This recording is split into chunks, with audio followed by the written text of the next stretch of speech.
So, as you can see, earlier today on the stream, I blew up the evaluation account with an expense of a little over $4,500. I went to Sim and I've been trading all afternoon ever since then on my own. And these are the type of trades that I've been taking, or that I've been taking, right? I can speak English every once in a while. But these are the types of trades that I've been taking all day and currently at 83.94.92. There were three trades that I had to scale in. And those three trades I scaled in, the largest trade was 3 contracts. And I got out with basically a break even on that position. And so these are just regular live trades taking into consideration where we're at in market profile and volume profile, or whatever you want to call it, and into order flow. To me, volume profile and market profile are absolutely the same thing. You're doing the same things. You're just looking at a difference between TPO and actual volume. TPO being time price opportunities.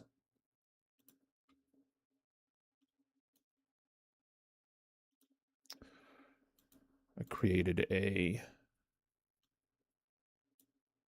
developing area value on a longer term chart. So I'm getting that set up for me. Value area low is around the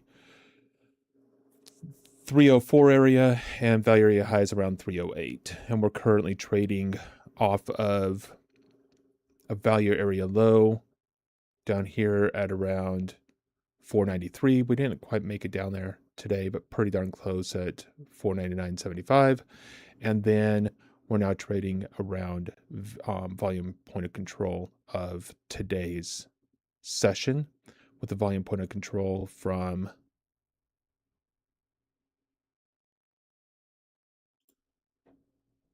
Thursday, which is at around 678. So we're at 678 and 621. And if you look, we're really trading around this same range from 615 up to 660.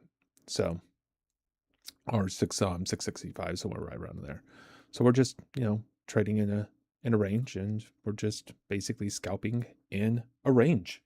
And that's all you can do in a range. You can either scalp in a range or you can trade in a range. But this morning I was down 4,500, blew up the evaluation. We'll be starting a new valuation tomorrow, and then this is what I do offline. I mean, it's what I do. When I get online, that's when I have the issue, and that's why this is the Human Performance Lab, because I am trying to show how to adjust bad habits or habits that don't lead you aligned to what it is that you're looking for. How those lead to results, and then how do we use conscious participation and change those results. And that's it. So I'm going to go ahead and continue trading through the power hour. I mean, it's interesting, right? I mean, power hour. So markets actually technically close around 4:15, even though they continue trading until around 5, right? But we talk about power hour in terms of 3, 4, and really what that is. The old bond traders used to leave the bond floor around 1:30, 2 o'clock. They would go out, have lunch, and they would come back around 3 and trade the last hour of the indices. That's where the whole idea of power hour came from. Oh, I mean, that's the history of what the power hour used to be, kind of like lunch. Now, I had an individual ask me a while ago of, when do the bigwigs get back from lunch? And well, technically, nobody leaves for lunch. It's not how it works anymore. You don't have a pit. You don't have these type of things and these mini contracts. It's all electronically traded. And so what it is really is the larger firms aren't moving money around. They move money around in the end of the session and the beginning of the session. And that's where we really create the idea of power hour. So be trading around that. I am staying in sim today from my issues earlier. I'm getting myself back into the swing of things, making sure that I have the confidence in order to be able to go live tomorrow. That's the whole idea of this, is being able to go live tomorrow. risking 620 on this position. Yeah. So welcome everybody that's that's popped in. Papa Smurf, a few others. I'm sorry I didn't catch everybody's names. I was talking there. Welcome. Thank you for being here. I appreciate you and your viewership and being around. Please definitely stop in and ask questions. You know what? You can't see anything on my chart, so that would be helpful. You know, if you haven't used a footprint before, or you want more information on how to use a footprint, let me know. We can go through some of that information.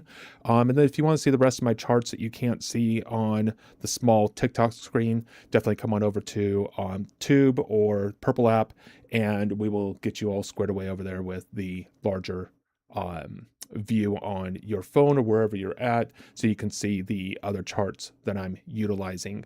If you have any questions on market profiling, volume profiling, again, let me know.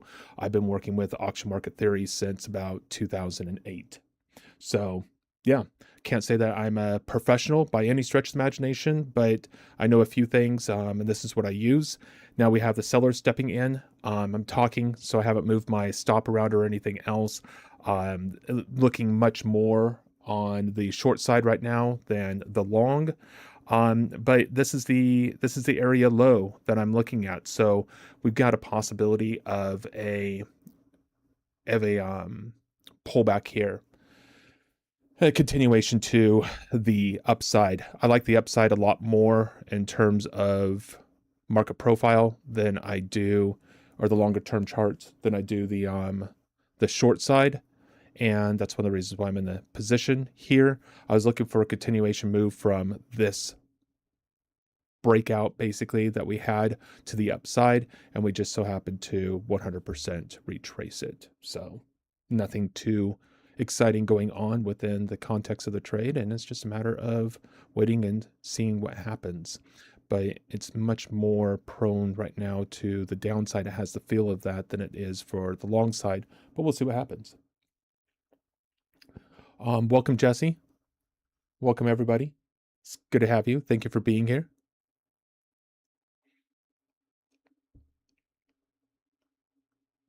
And for the 8600, the number that you see up there at the top, that just all came in from scalping this afternoon. I took one day trade.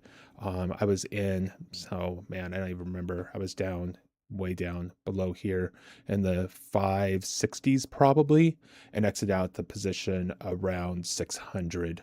But that was really the only day trade today. Everything else has been on the scalping side. And my largest size was 3 contracts, and I did that scaling myself in so I could basically take a break-even trade, which I did. So you know, the revenue doesn't show, you know, a trade from, you know, some form of large size or something along those lines that some people will do.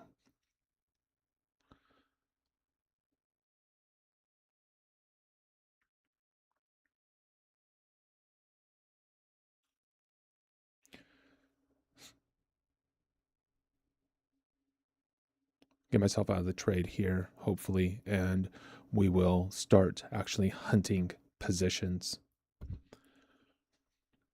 Equal lows here. Look, see how we have less volume over here. I mean, we had 84 contracts and 30 contracts, and we have 25, 55, right? We couldn't break price action lower. And then we had 40, 17, 31, 64, lifting the offer. Now you have individuals coming in, stepping into the market, and let's see if we can come up here. This would not be a bad place to add if you're scaling into positions. Why? Because what it will do is drop your average entry price in, doubles your risk from about 450 to 980 or whatever it might be. But now the market doesn't have to go all the way up to where the entry was. And now you're scaling into the position at lower prices. Hopefully you're doing so around these VPOC areas. That's where you're anticipating the rotation to come back into the market and possible buying coming back in after a pullback if the market's going to continue to move in higher time frame direction. Any questions about that?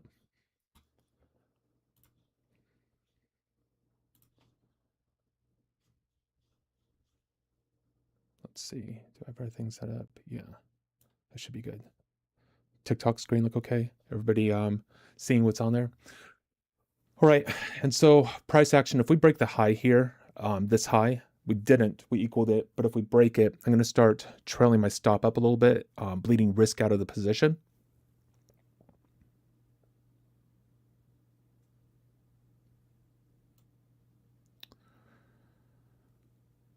I'm gonna go ahead and go right below the low of this bar. Why? We're now starting to see buyers come back into the market. I'm long. I don't want to see a lower low here and a lower low after taking out highs, right? So we took out intermediate highs here. What does a lower low tell you? Lower low tells you that they're, searching for sellers underneath us.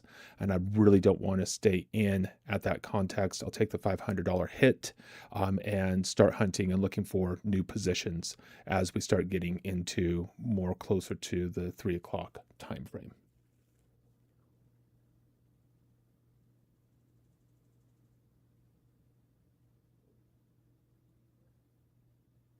Well, thank you, Gold, for the wonderful ideas there. Appreciate you. So helpful.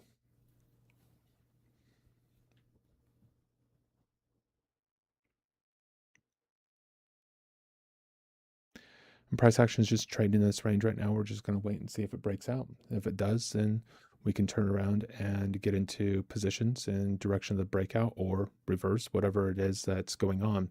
This little area here, this is kind of an interesting area. This is an area I picked out. Actually, kind of funny. It was a couple weeks ago. It's been a while, and we keep trading around this area, and I haven't deleted it because we keep trading around the area. And so it's just one of those areas that I marked that just has a long-term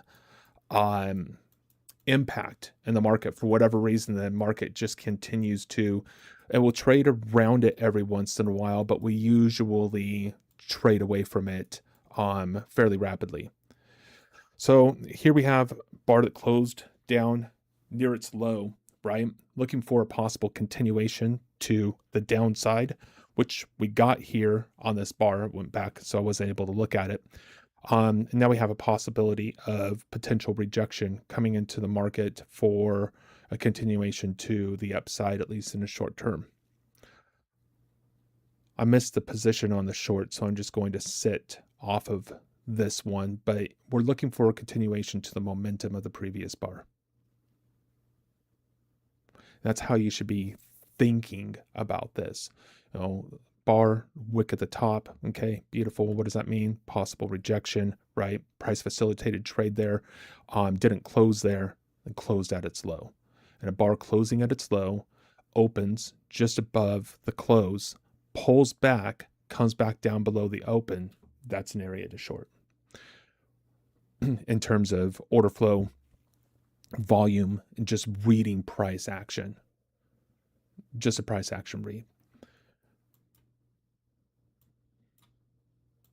And like I said earlier, this area doesn't have anything to do with today. This is a longer term area that I pinpointed a few weeks ago that we just continue to trade around. So I have it up to, basically continue watching the area because we haven't moved away from it yet.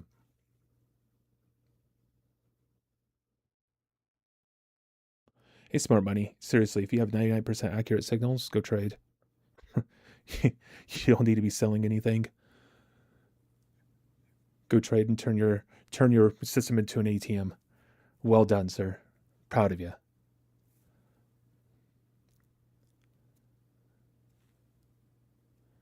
Let's see.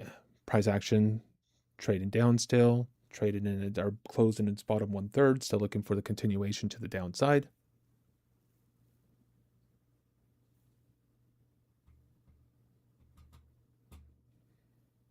The reason why I'm not trading this right now, we just have some very narrow bars. This is not the time frame where I would anticipate some level of momentum to come into the market. So I'm just waiting for a few minutes, see if we can't get some higher time frames involved in here, because right now it's pretty much just retail traders and those type of things. Lower volume, lower frequency of trades, slower market condition. but we do have something interesting brewing here. We have less volume down here than when we had this the before the low was broken, right? So we put this low in on this type of volume. We put this low in on lower volume, showing signs of possible rejection, and then buying pressure coming in, less buying than what we had at the low, and price action is unable to get lower. Here's our little area of potential support right now, and now we're starting to break the lows. When you're looking at this information, you don't want to just go in and read that and say, okay, long. You want to wait for price to confirm what volume is telling you. So price and volume, I utilize them together to give me an idea of what direction to go into. Volume in terms of acceptance and rejection, and then price as in confirming the rejection or acceptance. And in this case, in that area, in those lows, we just had the market come in and qualify the higher prices. I'm looking for a pullback here.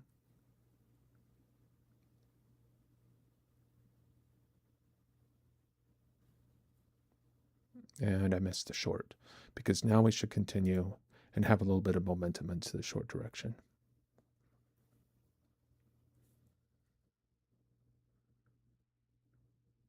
Wanted to be in closer to here, but it moved a little bit quickly there for me to be able to get in where I wanted to.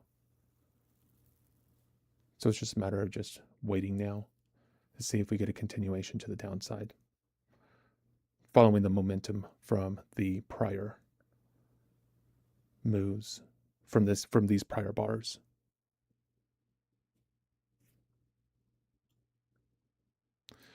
$200 locking in 70, 75.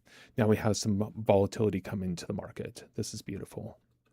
Where there's volatility, there's a chance for momentum. Where we have momentum, we have a chance for trades to actually go with us.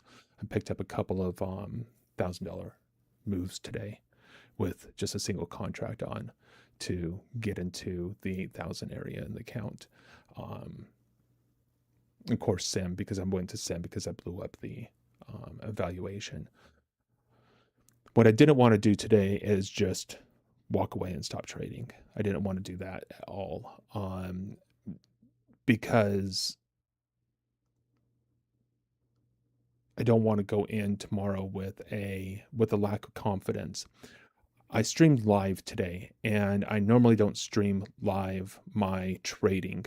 I usually keep my trading encompassed.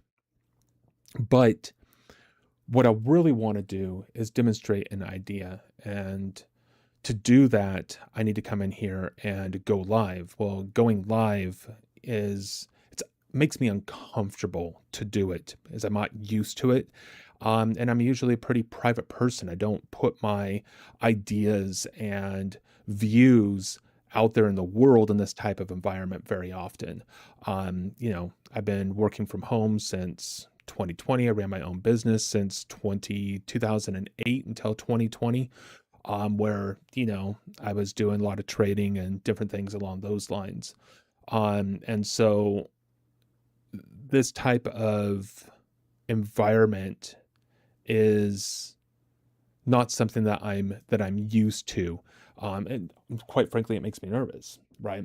And so when you're nervous, when there's pressure to perform and those type of things, which, let's face it, right? Trading is a high performance industry. When you have those things going on and the internal processes that those situations bring, what happens is your perception shifts, and everything in trading is all about what you see, what you perceive in the charts. And if your perception shifts, you're going to see different things in the charts than you normally do.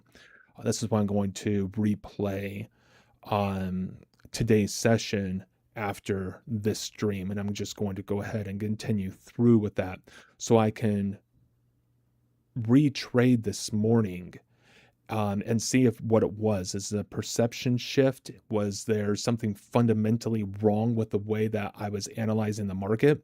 Because I usually don't have experiences like that. and then taking over the trading here. I was actually even went sim after blew up the account, and I even had like $1,300 profit in the sim account, and I turned that down into negative 225, negative 250, somewhere around in there. So I took this account today from negative 225, negative 250 to, I think the high was like 8,600. I had a couple bad trades there here recently, and now going to see if I can't get back up on the saddle here and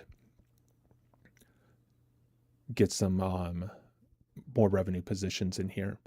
Right now, I'm just not seeing anything that is making me want to pull the trigger. But we're getting pretty close to 3 o'clock, so hopefully that changes. Does anybody have any questions?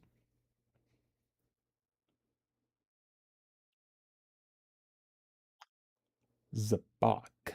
I hope I said that right. What's true? What do you mean by true? I appreciate the comment. By the way, what are you referring to as in true?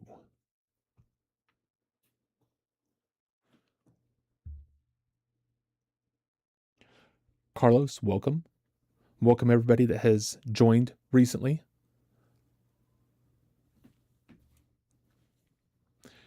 And let's see if we can't get a continuation play here off of this. Oh, I stated what about perception? Being nervous? Yeah, absolutely. I don't know if you can hear it in my voice or not. I can hear it in my own voice. Now that I'm talking to you, though, it's interesting, right? Because now I'm not just talking to a screen and feeling dumb. Now I have you to actually converse with. Makes me come alive a little bit more than just sitting here, talking to a screen with an empty chat. So thank you so much for being here and saying something. I do truly appreciate it. It helps. And so you're sitting here watching me at the moment do what it is that I am doing, and you're end up being the one helping me, break out of my own nervousness. So thank you. I appreciate you very much. You know what? A trades. Okay, this is interesting, right? I don't trade live very often, and the times that I have traded live, it's been a very, very, very bad experience for me. I was down actually $4,500 today. I blew up an eval for a $150,000 account, and I ended up still trading. In the context of the live, I took a $1,300 account that I was up in sim that I started trading at like 8 o'clock this morning. I was at 1,300 and I dropped that down to $250. Okay. This is what's going on, right? We all have habitual processes. Has any of you ever gone into an idea or into a situation and you had the best intentions? You just figured that it was all just going to work out. You knew what you were doing. You had a plan, whatever it might be. And then you went to go execute and actually do the thing, and it just all fell apart. Has anybody ever had an experience like that before in their life? Or is it just me and I'm the only one? I might be weird. Who knows? Anyone? Bueller? That's what happened to me this morning. We have subconscious processes, habitual patterns that, yeah, A trades. Thank you for making that comment. Said all the time. Beautiful. Okay. What I'm doing here is trading live. It triggers all of my bad habits in trading, every single one. It's terrible. It's ridiculous. I'm going in long at the highs in here when I should be going in long at the lows, and I'm going in short at the highs, and then I'm missing trades and not entering things, and I'm holding on for too long, so I can't re-enter in the direction that I want to be re-entering, and it's an absolute mess, a complete mess. And when I'm not live, I do this, and I do it all the time. And then as soon as I go live, this is exactly what happens. And Zabak, I appreciate you, right? You have to trust yourself that what you tested actually works. And that's true, right? But how do you do it? How do you get to the point where you do trust yourself, where you are able to execute? See, that's the problem, right? We all know that we need to trust ourselves. We all know that we need to do particular things in order to get the results that we want. But what happens subconsciously, we all have patterns, we all have behaviors, we all have a predictive machine that predicts the majority of our future behaviors. And at the age of 25, what happens is that's pretty much locked in stone. The environment no longer makes those changes. And so we have to consciously participate in making those changes. Live gives me the environment that I need to be able to demonstrate that at the live edge. Live edge of life, the live edge of price, the live edge of trading, whatever you want to call it, this moment right now, I have to demonstrate that because my program is not aligned. What I mean by program is my subconscious processes are not aligned to trading live. They're just absolutely not. And that's where the human performance comes in, right? How do we trust ourselves? How do we make those changes? A-trades, right? How do we master that? And I can master it offline, but how does that help anybody? Doesn't help me because I've already done it. Putting myself in this position with that type of pressure puts me in a position now where I have to figure this out. And I do it online, and I'm doing it live. And hopefully there's some people out there that are able to watch it, see what I did to make that change, and they're able to make that adjustment for themselves. I'm not selling a self-help process. I'm not teaching people how to trade. I'm putting myself in a very high pressure environment so I can hopefully be a guide, if you will, for other people to be able to do the same things and what they want to consciously participate in and to achieve their intentions. Because I believe that this world will be a much better place if we all just sit back and start living intentionally instead of living in a life that we feel like we're stuck in. You know what, A-Trades? That's absolutely correct. When I got into trading back in 98, I used to say that trading is about controlling an uncontrollable environment, and I was trying to control the markets. But it's yourself. It's yourself that you have to control. And this is the last area in the markets that I have, right? The last portion of the market, of the issues that I have in my performance is being able to do this live. And it's no fun doing this by myself. I can sit here. What did I do last Thursday? I had somebody else online with me on Discord, just one other person. I was practicing doing this on live, thinking I was going to be okay. I was up $2,500 and on Thursday in 15 minutes. The first day that I traded here with that individual, I was up $1,450 in the evaluation account. And I did that in 20 minutes. It's not trading one contract. It's not difficult. Trading is not difficult. What's difficult is being able to manage what's going on in here, right? Between these ears in here, being able to manage that. And it's not even so managing it, it's getting on the court so we can participate in what? Our intention. So we can focus on it. We can have urgency in it, bring ourselves into the moment, have that action, and then we sleep, and then the wires adjust themselves. That's what it's all about. Now, how do we do it? Exactly, A-Trades. And it's funny, right? Because I knew I was off this morning. I knew I was. I told a lot of people this morning in my little circle of influence that I was absolutely off this morning, and I still traded. G-Cart, that's awesome. I'm glad that you got to that point. Do you find yourself a lot more consistent now in your trading than when you were more emotional? And Black Beauty, 100%. Insecurities are part of the game, 100%. That's trading is a lifestyle, right? What you bring into trading, who you are as a trader, what you bring into the charts is who you're going to be in your life, and vice versa. And that's one of the reasons why I'm here doing this. I started doing videos and stuff through YouTube and TikTok since January, talking about, human development and those type of things. And I'm like, you know what? Everybody and their brother is out there talking about this stuff. I want to be able to demonstrate it. I want to put myself into a position where I'm under pressure and I have to perform. And getting myself to be able to perform underneath that pressure.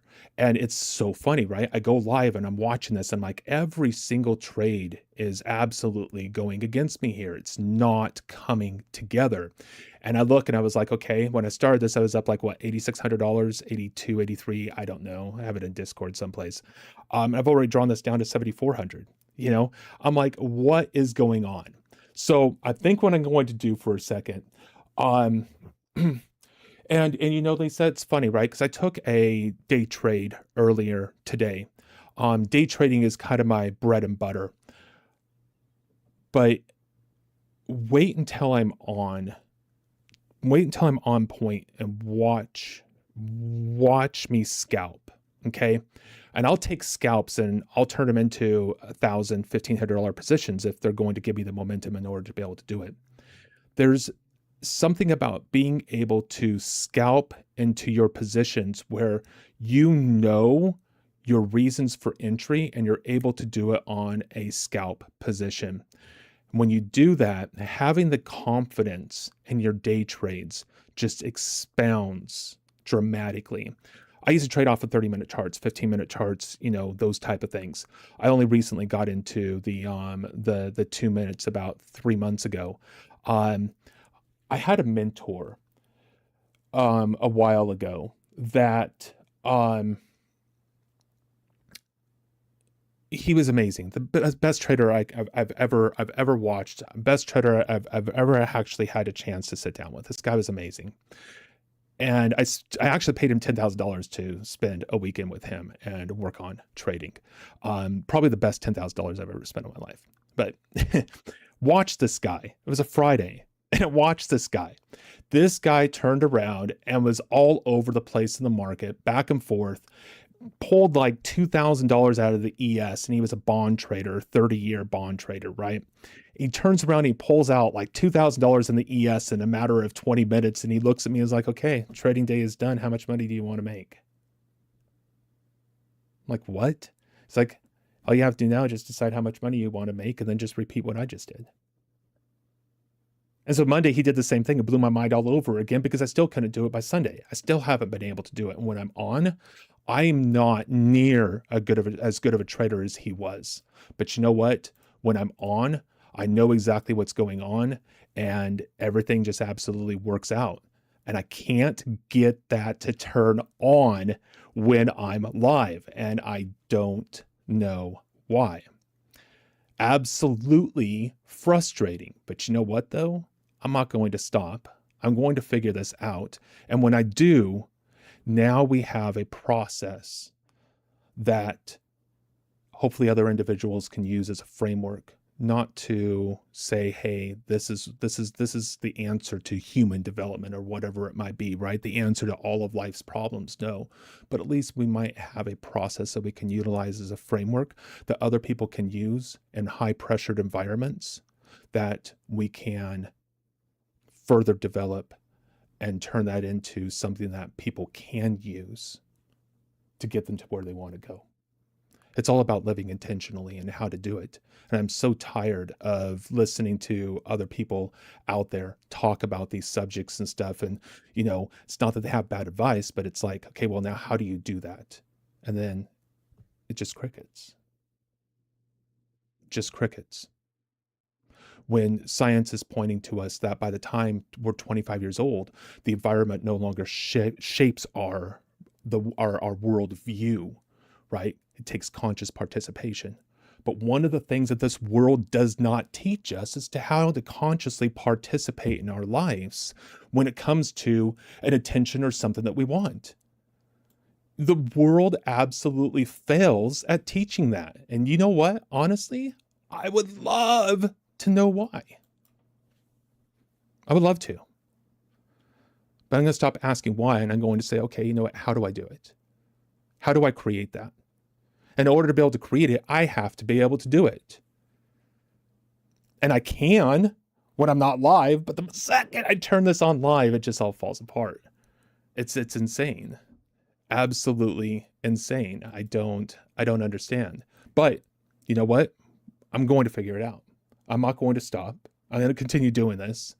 And when I do, like I said, hopefully through that process, some other individuals see it as well and they're able to achieve their goals, their dreams, their ambitions, because that's what it's all about. Good times. Any questions? Any other comments? I stopped talking to chat there and kind of went on a rant. I apologize. But that was the area right there. You know, what we have is conversation of buyers and sellers down here. Yeah, there's dots, right? Okay, make it visually easy to see. But what's actually really happening? Sellers are getting more involved at lower prices. We break a low, price action cannot go lower. It rejects and closes almost at the open of the bar. The next bar opens, comes down, tests back into those lows, can't go lower. We have about the same amount of sell volume as we did before, and the buyers start stepping in, and we have more buyers. Buyers push price back into the open, and then we get momentum. You know, it's fundamentally, this is so simple, not easy, simple. You can simplify your processes to make them pretty easy to follow. But that doesn't mean that at the live edge you're able to execute. Why? What is the break? What is that moment that breaks down between doing something simple or something that you find simple and then turning around, going to the live edge and finding it difficult? What is that causes that? To me, that's the question. We answered that, and now we've isolated the issue that keeps our human species stuck living lives and routines that we would rather not live.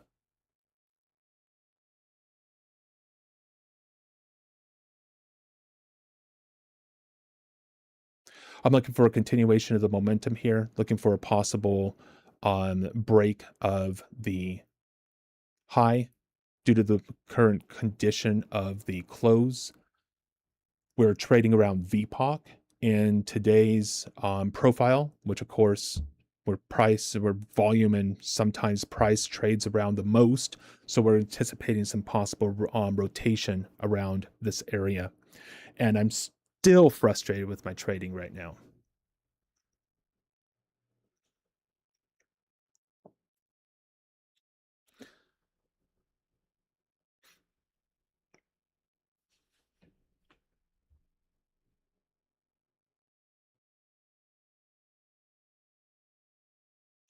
You know, and it's interesting too, right?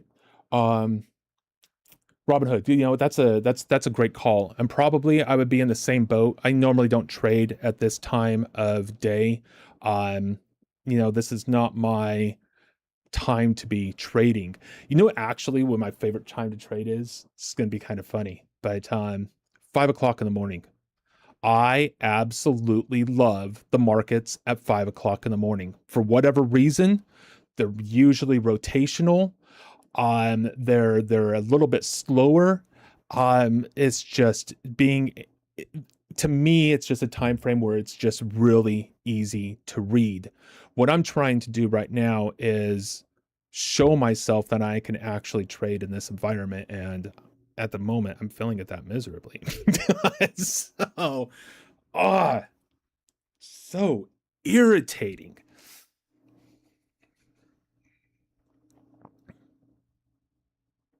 But that's okay. That is okay. Because one of the things that I've noticed in my life is the things that really mattered to get past, I took the time to get past them. And the things that I didn't take the time to get past, they're just not part of my life anymore.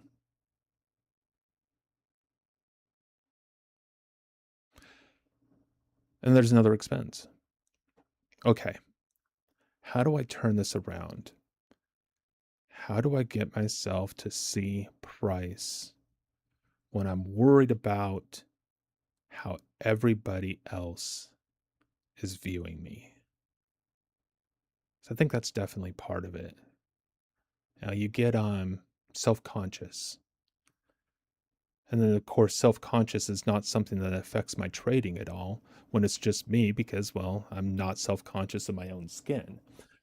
Um and you know, this is funny, right? A lot of people don't like the US market because of the volatility and the speed of the market, right?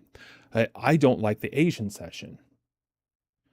I don't like the Asian session at all. You know, you got a very thin market book and you got gaps in the trading, which makes it very difficult to manage fills.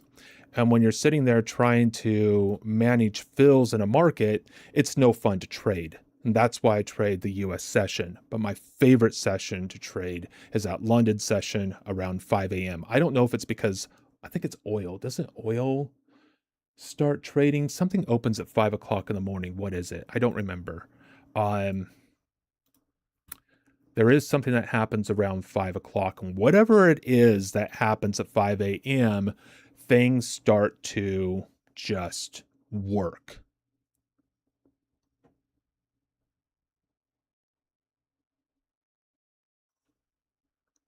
Amar, how's it going? It's good to see you. Hey, Trades, thank you so much for the follow. I really appreciate you. I have those up here that's supposed to pop up and say that people followed, and I guess things aren't working like they need to be. Technical difficulties, I apologize. I'll get those worked out. But thank you so much for the follow. I really, really do appreciate you. You know, as individuals come in and start to talk to me and we're able to have conversations. Um, you know, my whole thing is I'm afraid that I'm going to make a topic too difficult or more difficult than it needs to be. You know, there's not going to be a lack of clarity or something along those lines. Um, and that's something that I struggle with as an individual. And so A Trades, you coming in and having some conversations with me, Laura, same thing. Amar, Lair, everybody else, you know, that's having, you know, that's conversing with me, Robin Hood. I appreciate you guys so much. You have no idea. It does. It helps me break out of my shell a little bit. See, Amar, see, I told you, right? I told you. Had that account up to about $8,600, I'm gonna go live and watch me do a drawdown. Here it is. Drew it down to what? I think it was, I don't know what the low of the account was here recently, 66, 6,700 maybe. I don't know. I told you it was going to happen.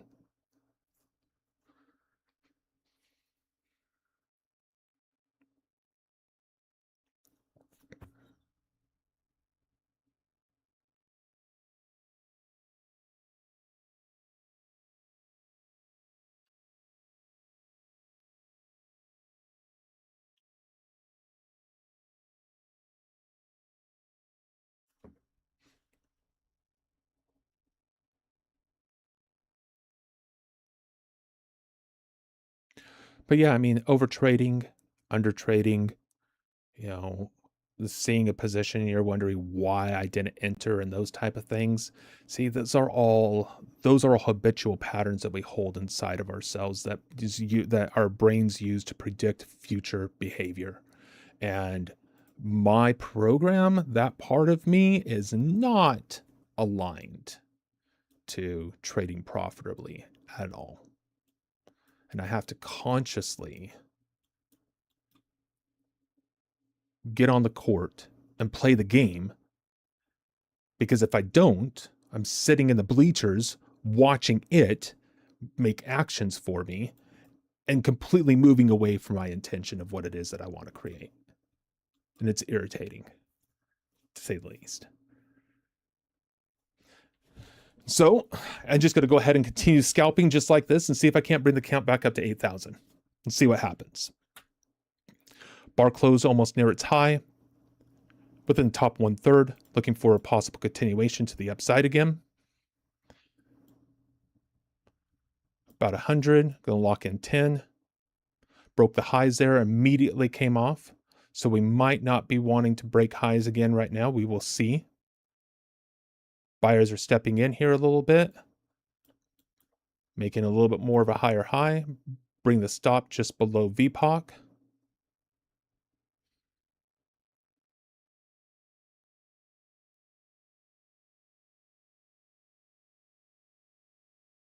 If we make a higher high again, I will move it just below VPOC again.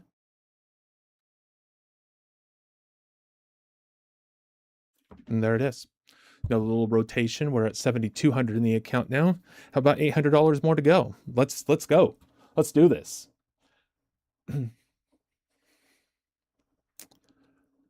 Made a higher high here. See what happens around the close of this bar. We're still trading around VPOC on the longer time frame, which means we're just absolutely rotational. So let's just expect a rotational market and trade a rotational market. That's what it's going to give us. Stop trying to trade direction, just trade rotation. This is me starting to get locked in a little bit. I like this. I'm not so nervous anymore. You guys broke me out of my shell a little bit. I appreciate you coming on and talk to me. You have no idea how much that helped me. And now let's see if we can turn around and develop this and continue it going.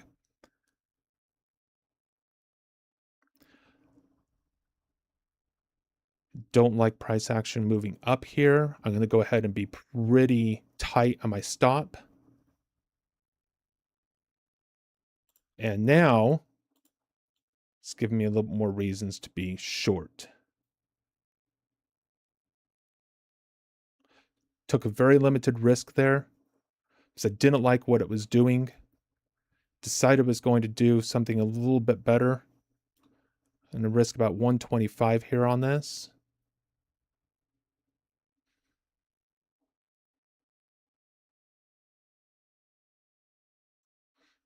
Okay. We have our high, a little bit of a lower low. I didn't even notice a little bit of the lower low because I was in the short. That's what happens when you try to rush a trade a little bit.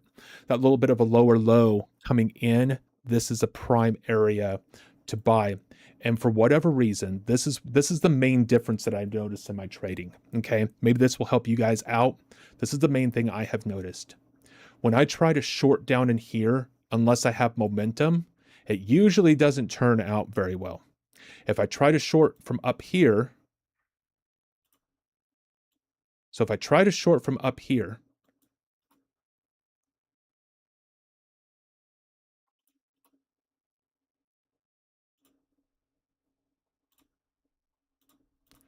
sorry, I have not been using this platform for very long, but I do like it. Do like the platform. And so let's do one more. Okay, this is what I find in my own trading. All right. When I find myself trying to shorten here, things don't go too well. But when I find reasons to go short up here, things work out better. I have more room, especially in a rotational market, and going long in here. So one of the things that I have noticed is when I'm trading on my own and I go back and I look at data and look at what my trades were and what I've done, most of my really good spans of trading is when I am going short up here and I am going long up here. The reason why I go short down here is when we're in trending market conditions, or go long up here, trending market conditions. Why imbalanced market condition? You're expecting a continuation play to the upside. In rotations, why am I spending my time anticipating and looking for a continuation play in the imbalanced market condition? That's just asinine to me, yet I do it, right? Why? I don't know, but I do. And that's one of the things that's keeping me from being able to participate at the live edge and showing up as the trader that I know I am, rather than coming in here and having drawdowns and not able to demonstrate the processes and ideas that I want to be able to demonstrate.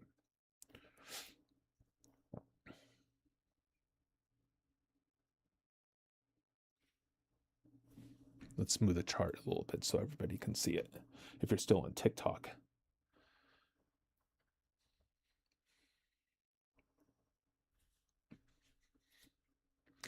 And now we just have, these bars that people will say, have wicks on both sides and stuff. Really, I mean, what they are is doji bars. And what is a doji bar telling you? That price action doesn't know what direction it wants to go in.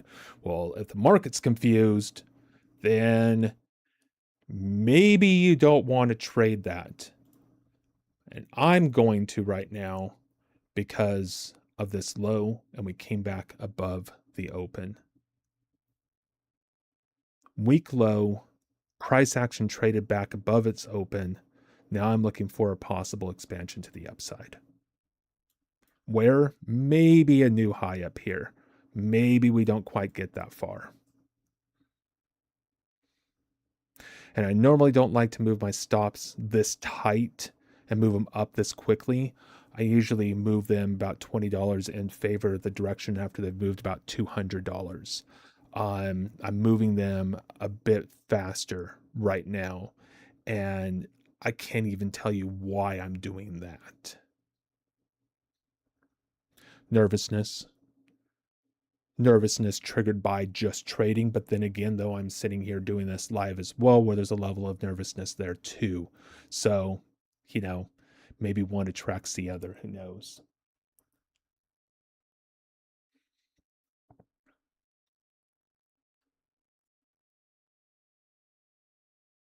So yeah, $4,500 drawdown in the evaluation account today, and then another $1,600 drawdown as soon as I go live. And I got the Amar. Where was that account at today?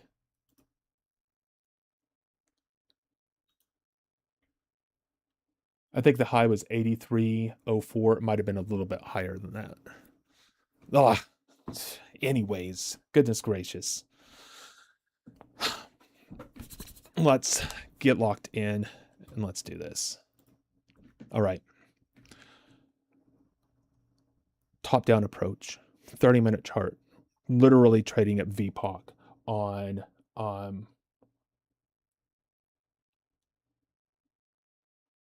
you like London layer? Yeah. I used to I used to run a trading room with about 120 people in it, and maybe that's why I have issues now. I don't know. Could be. This was back in 2012, and I used to trade the future currencies in the London session. So the Aussie dollar was one of my favorites. The euro was okay. The British pound, the Swiss franc every once in a while. We have periods of low volume in that time frame. But I used to trade the currencies a lot. Those are good times. Those were good times. And I had a pretty major drawdown one day, actually in oil around 5 a.m. I tried to get out, and I took it was heating oil actually. I took 150 points of slippage in getting out of a heating oil trade. And I didn't trade live after that. And I haven't traded live since then. And I've absolutely forgot all about that until just right now. I forgot that happened. I did. I took 150 points of slippage in heating oil at 5 o'clock in the morning. It was like 5:10, right after news, 5:05, something like that. Huh. See, might be a psychological reason to what's going on right now. So we have a seller up here.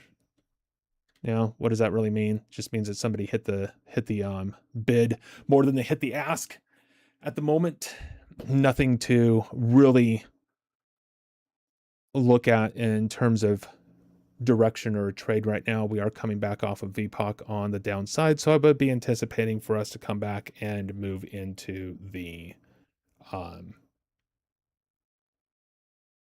82 area.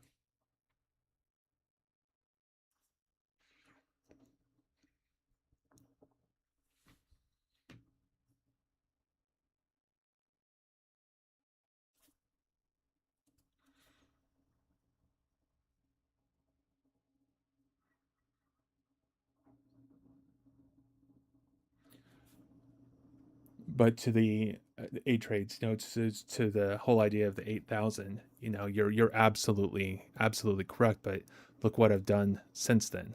Nothing but drawdown. So yeah, I don't know. I'll figure it out. Looking for a continuation here based off the close of the previous bar. came up, pulled back a little bit, and then should be short right around in here, but sometimes these bars move pretty fast, and getting in with market orders and taking a little bit of slippage, it's normal. Can't really do anything about that. I'm not moving my stop this time until I'm about 200 points or $200 into the move, so about 20 points, or 10 points, excuse me. And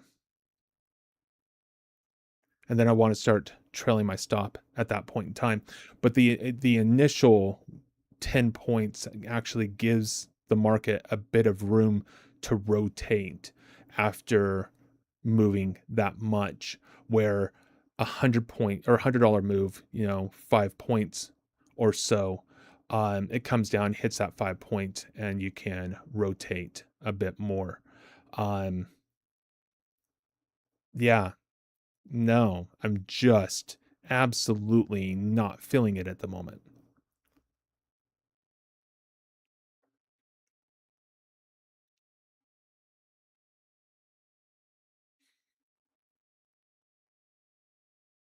I'm just thinking right now what's causing me to observe the market so differently when I'm live. It's interesting.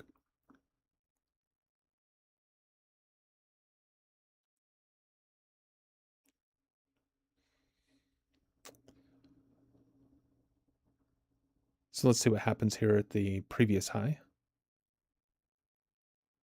Right now we're showing signs of rejecting, but we're not making a lower low, so it doesn't really matter at this point in time. Are we going to be rotational and move ourselves back into VPOC, or are we going to come into Thursday's value area low at around the 550 area?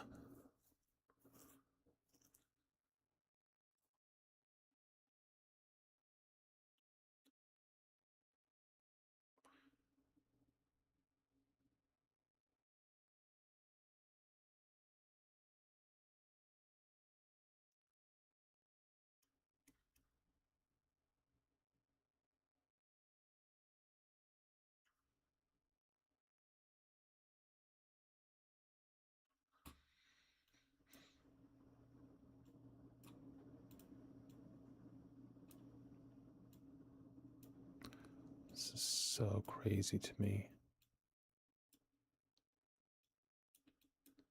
All right.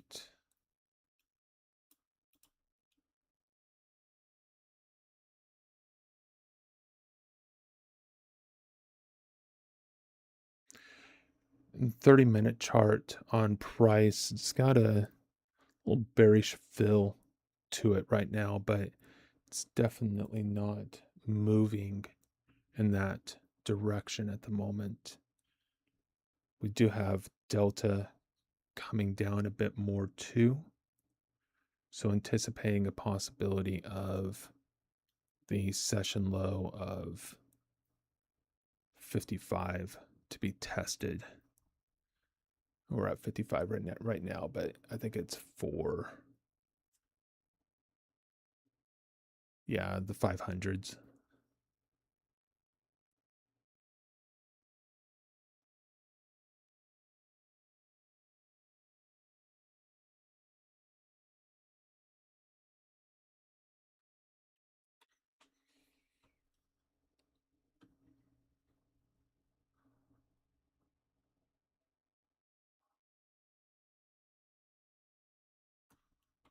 All right, starting to break a lower low now. Not up 200, but I want to move this down a little bit. Now we broke a lower low. If we see rejection here, we break a higher high. Now we have, a different rotational market coming into play rather than a continuation to the downside.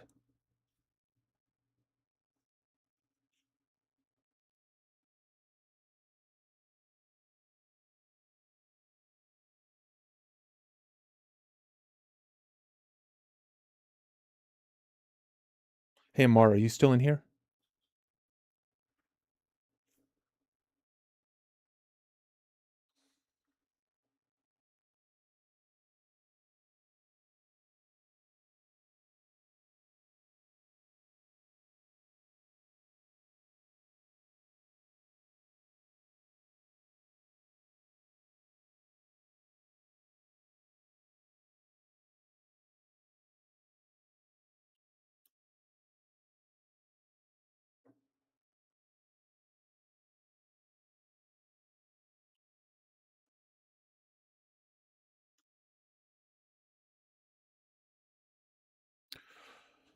All right, 3:27, and this has been less than the power hour. Oh goodness. The names that we call things in trading, I love it. In the early 2000s, we had SPOO, which is the main index of the S&P 500 because the minis weren't created yet. That's when I started trading. I was trading before the minis were even around, before the euro was around. I remember trading the day that the euro came on the euro was first traded, the first day the euro was traded, and I was really interested to see what was going to happen. And of course, it's a new currency, and it comes online, and it immediately crashes, and then started to gain more value than the all powerful and almighty US dollar.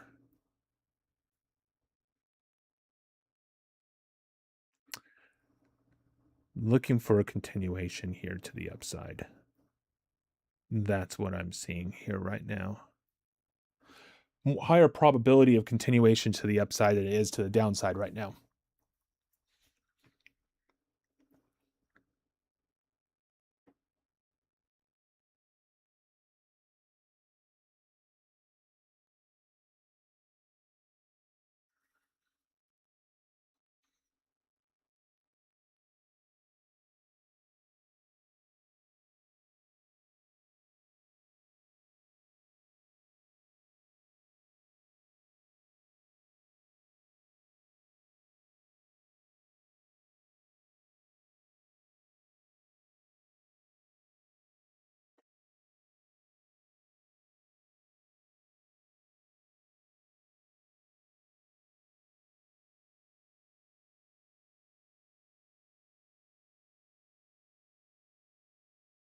Saw some sellers come in there on the heat map, and then buying pressure just immediately comes right back in and pushes price. So what does that tell us, right?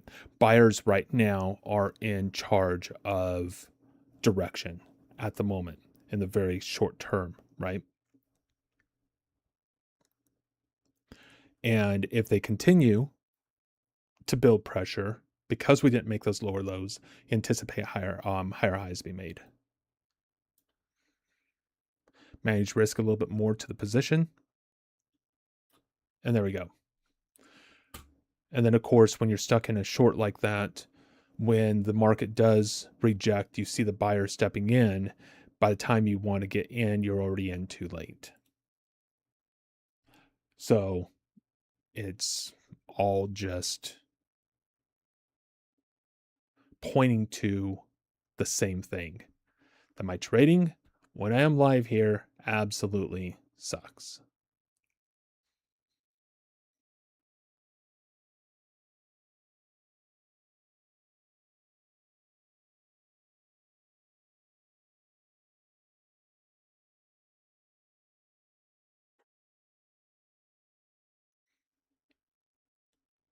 Anybody have any questions? Anybody want to talk about anything that's not related to trading? I'm all ears, but I think that I'm going to be done trading for today. But I am going to go in and replay this morning's session.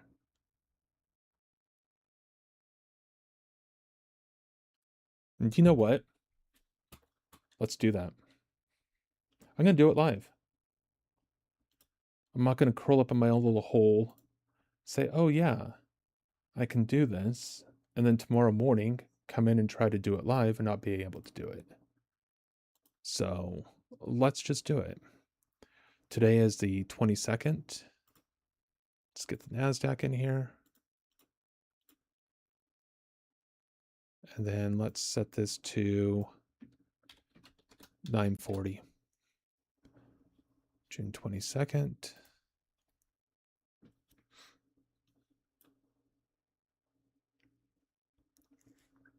And let's replay this morning. This morning when I lost 4,500. Let's see what happened, and let's see what's going on. We have a pretty wide initial balance. First 15-minute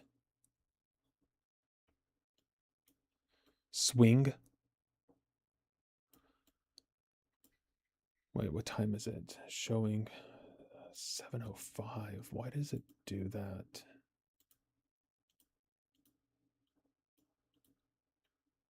I want 0940.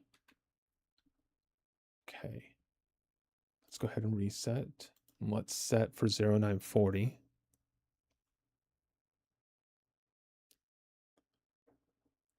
And when I replay, I don't replay the heat map. So the heat map is just there for me to find areas of possible rejection. That's the only thing I'm using the heat map for.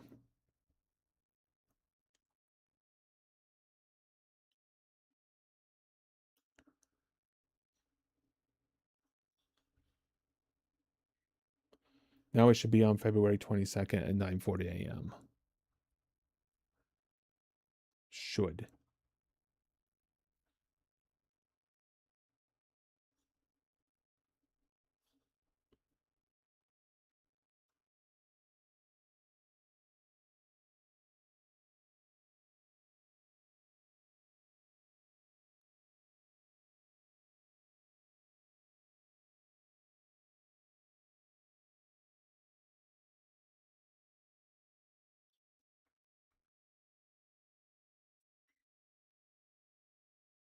That looks like I broke something.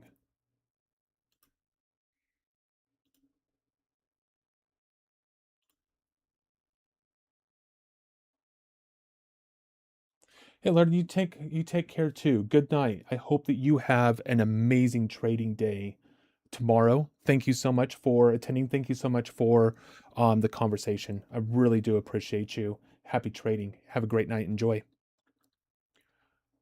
All right. Let's see if we can get this up and operational here.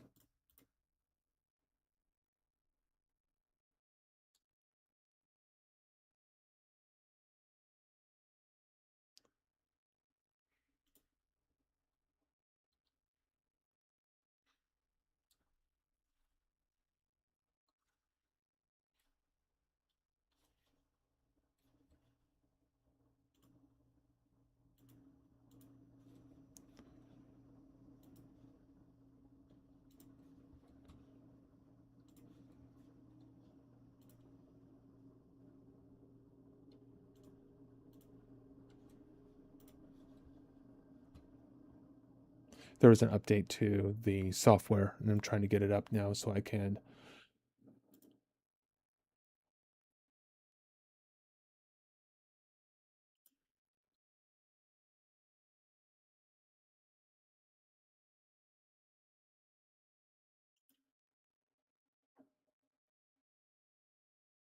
Oh no, I think I just broke it.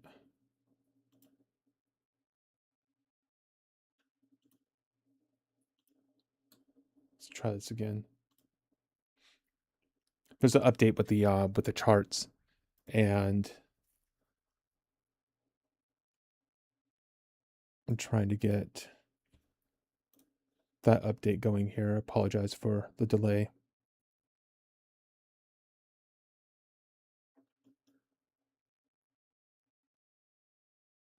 All right, there we go.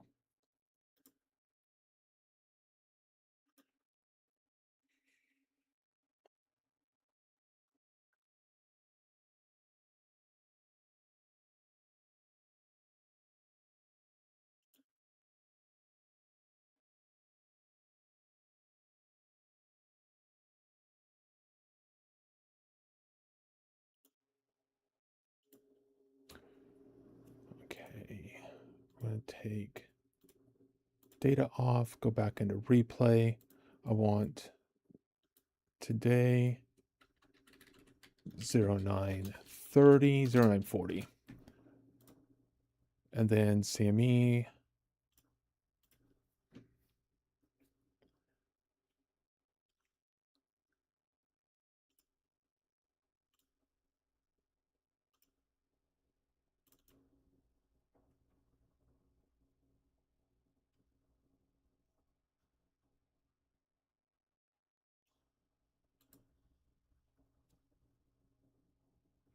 Okay, good. Now it's starting to build the charts. All right, good to go. Now let's go ahead and hit set.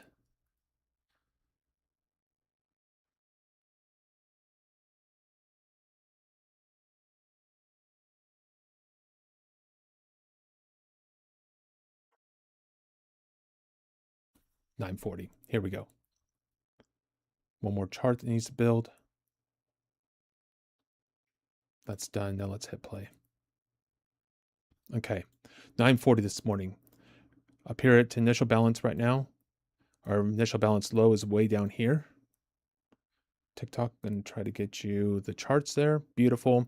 We have a little bit of a communication here at the high for a seller and a buyer in here. Price action immediately starts to trade off a little bit after making a small higher high. See that 64 in here? 64 buyers, 41.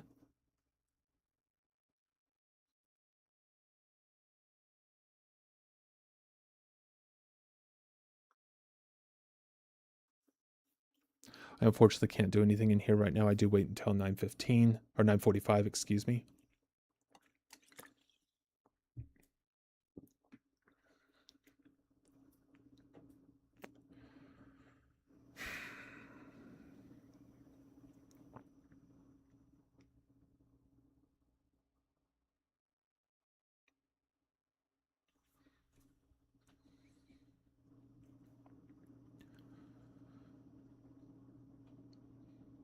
So got to wait for 50 seconds for this bar, another 2 minutes, and then I can start taking positions.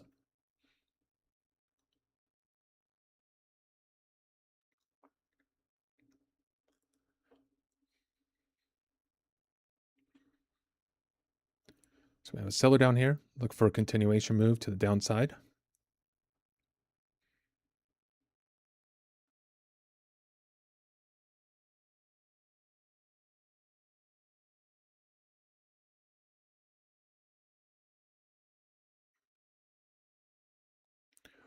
Some potential buying support down here in this area. Price action went straight through it. Anticipating, that's exactly what we're anticipating doing. Now we have a seller down here at the low. That could be problematic at times. Let's wait and see what happens. There was a little bit of a pullback there. Anticipate continuation to the downside. And we now have another seller at the low again. If we get back up into this area, this might be an area where we actually want to go long.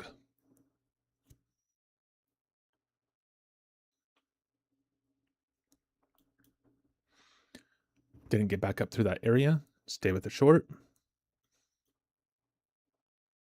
Getting down here in this area, which is close to the initial balance low. And we're trading right now in current day profile and developing profile near the value area high. Value area high currently is at 873s. So 870s. Is that right? Yeah, it sure is. We were actually above it here. I didn't realize that. Okay, so 875 coming off of value area high. All right. What am I looking for price action to go to? The 556s and the 548, somewhere right around in there. I'm not pulling these numbers out because I haven't any indication of what today did. I'm looking at this chart here in the developing profile. And this is Thursday. I think this is actually Friday. So this is Thursday here. This is Friday, which was an inside bar. Not too worried about it because it was a holiday. And now we have current price action. Okay. Now it's 9:42.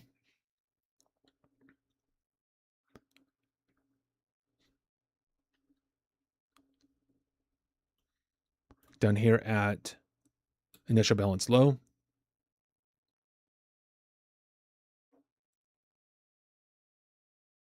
Pretty wide bars.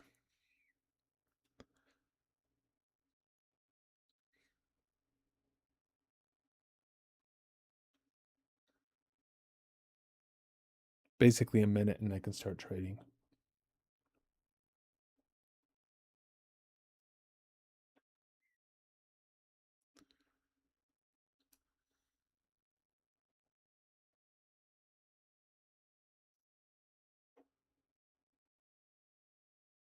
little bit of support and resistance right here, the communication of the buyers and sellers talking to one another.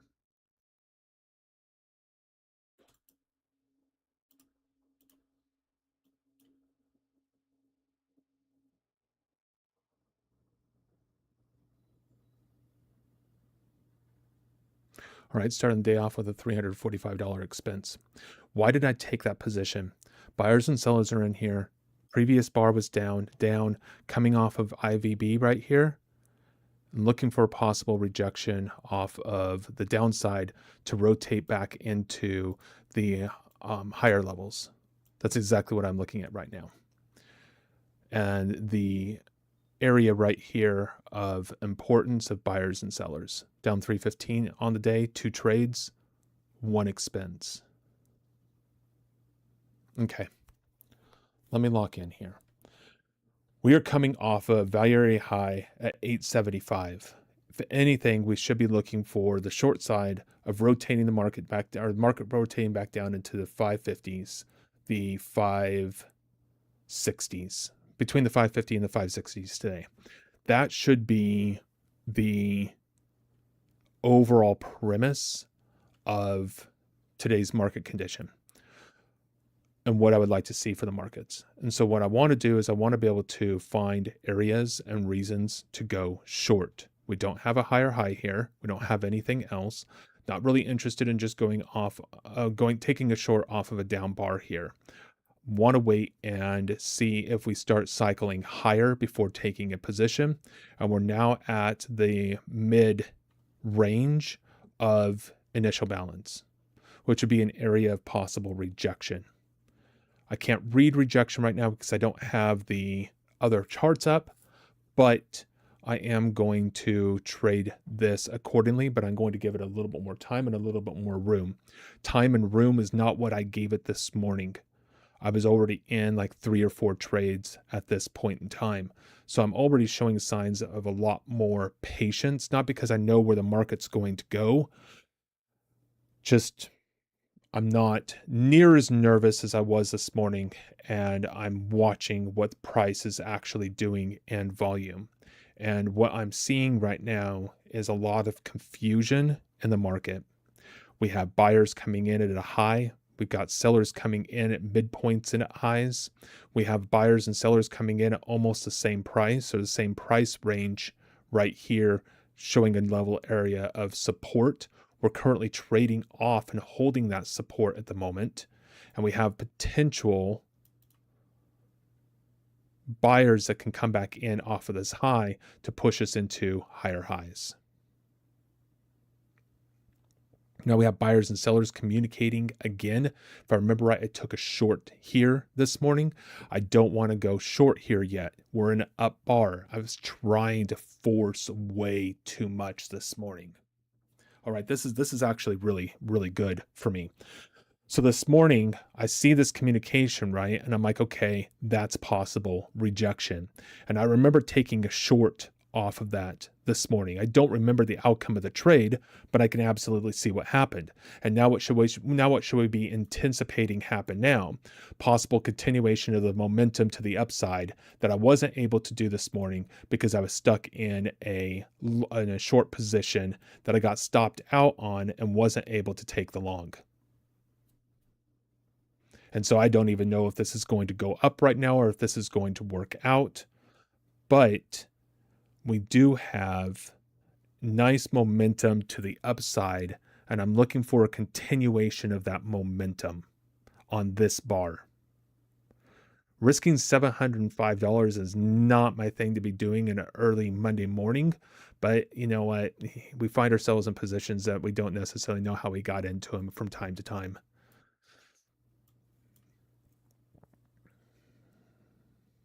And I don't think we need to get into it any deeper than that. All right, so stopped out of that move as it came back and retraced. 3 trades, 1 expense, still down. Let's go. Okay. What are we seeing in the auction right now? Price action is moving back into exploratory highs, not exploratory highs, I'm sorry, unfair highs. We do have another area of established value area around the 915.25 area. Let's see if we get back up into the 915 area and if we see rejection or not. So we have unfair highs above us.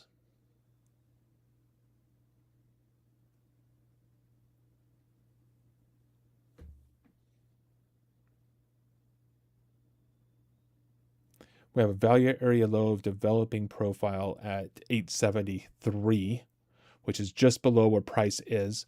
We have an indecisive bar here currently at the highs, anticipating this high to break. And then I want to see this high break, and I want to see some rejection off of the high, and I want to go short. That's what I should be reading and seeing in the market. And I know I was not putting all of this together this morning in my head the way that I'm putting it together right now. So I want to be patient. I don't want to be in here. There's no reason for me to actually go long at the moment, but I am anticipating higher price action. I am anticipating testing the highs before we actually start getting into the rotational shorts.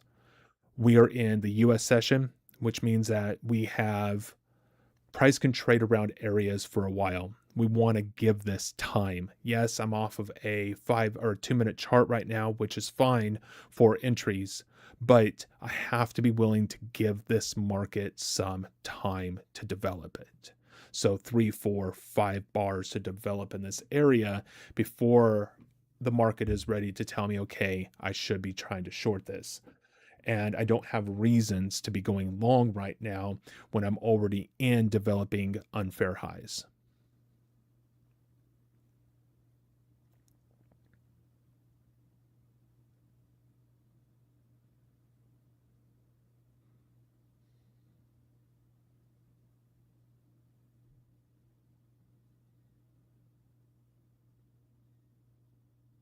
This bar is going to close in 18 seconds. If it closes near its low, I'm going to be willing to take a shot to the short side before we break out of these highs. But if we close where it's at right now, I'm going to be giving it time and another bar. Yeah, no entries for me right now. And I think I'm getting pretty close to the time frame where I already blew up the evaluation account. I don't know if I've actually done it yet, but I think it's pretty close by having a $4,500 drawdown. Ugh.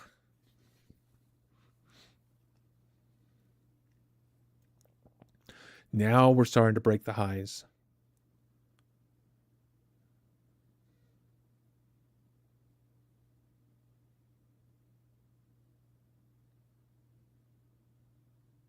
Not quite into the unfair highs again of Thursday's session, but getting pretty close around the 15 area.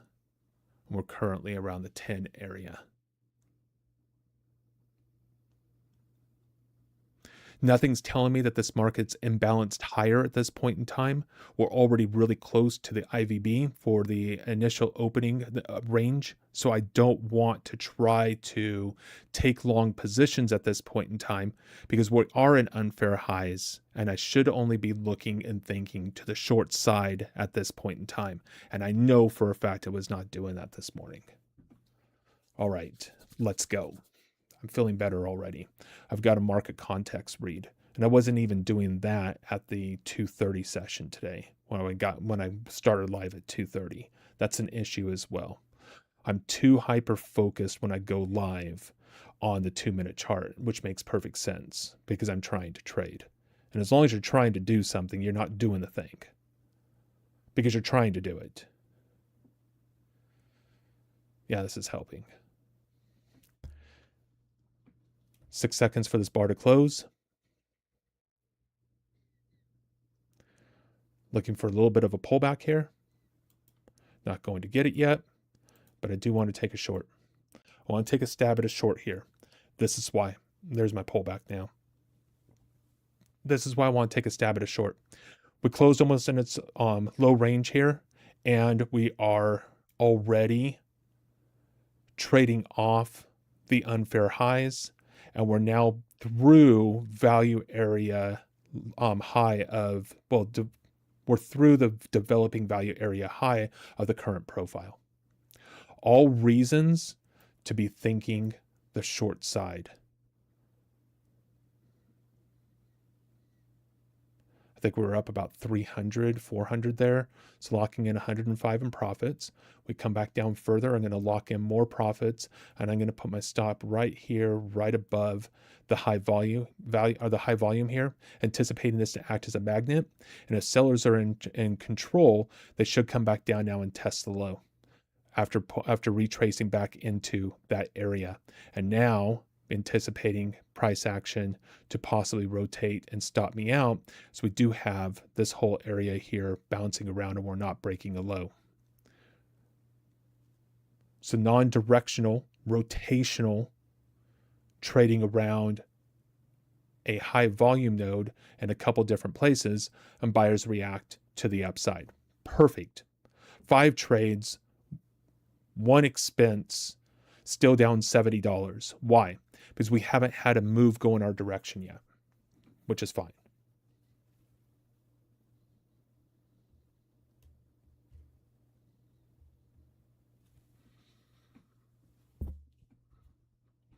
This bar is going to close in 6 seconds.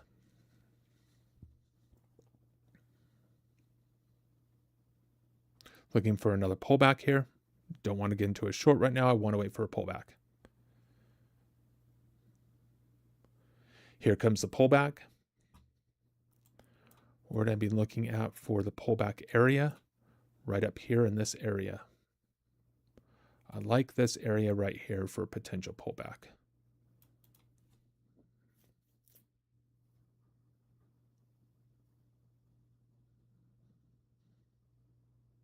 Right above the close of the bar. See what happens at the high here. Buyers, more buyers here, especially around the high of this bar than over here, and we can't even break the high yet.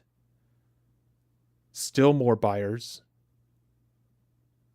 more sellers. Price actions now breaking higher highs. Okay, beautiful.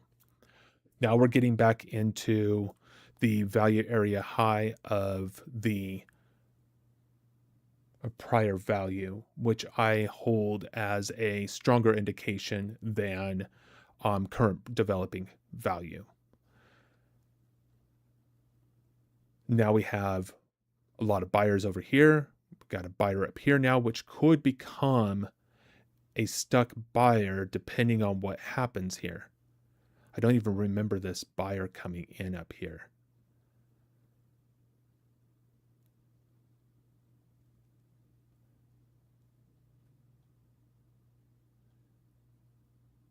Less volume on the buy side, stronger selling.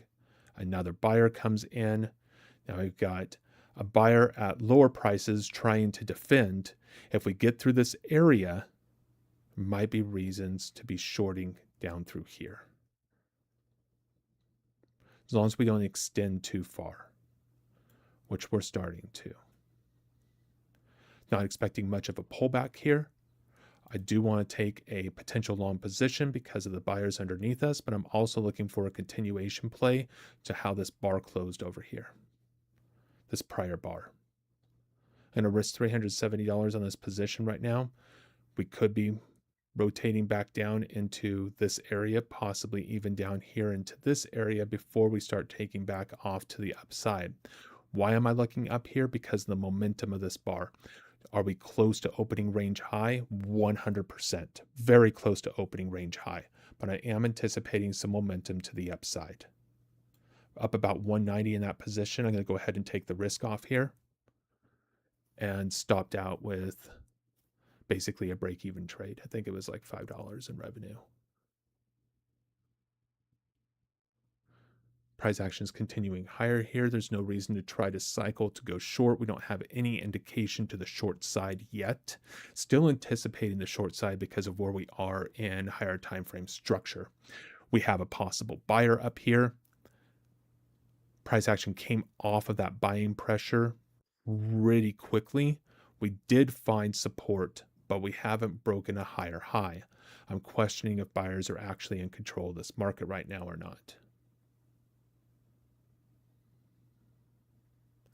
I feel like a short here is going to be a little bit premature, but I don't know if that is a read of watching this data live earlier this morning and I remember something, or if it's because of an indication of coming down below where the strong buyers are and down below the VPOC of the bar itself. So this not going short here or not going long here could be biased from that, or me looking short here could be biased from subconsciously remembering what happened here because I don't remember right now. It was a trade with a great probability. The reason why I did put that stop there on Kuma, you're 100% correct. Okay. I did move that a little bit quickly into that stop. Usually I have the ability to get back in when I do that, and I didn't on this position. It was high probability. I'm possibly breaking out of the initial balance 100%. I'm looking at it in the context of the money management. If these positions are going to run with me, they're going to run. If they don't, I really don't want to spend a lot of time in them. But you are 100% correct, and that might be something that I might want to watch as I'm going through this. But I haven't had a problem with it other than today when I went live here in this environment. So, I don't want to use this too much to critique what it is that I am doing for me. Please critique me, though. This is extremely helpful for me, and I love the feedback. But for myself, I don't want to over critique too much and start making changes to what I'm doing, because what I'm doing is actually working really well as long as I'm not in a live environment. So I hope that makes sense for you, Kuma. I'm not trying to take away anything that you said there because you're 100% spot on. And if you don't mind, keep giving me that feedback. That's extremely helpful. Thank you. I hope you stick around in the community. I hope I'm able to give you some form of value in this process. And you're able to stick around because Kuma, you're 100% correct, and I love your read.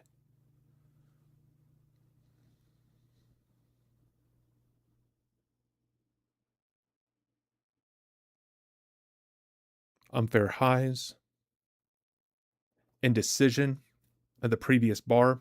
I'm looking for a seller to come in now. And I'm not looking for a seller in context of order flow. I'm looking for sellers to come into price, push price down, and I'm looking for a nice closed down bar that I can short on and look for possible continuation for the momentum to the downside.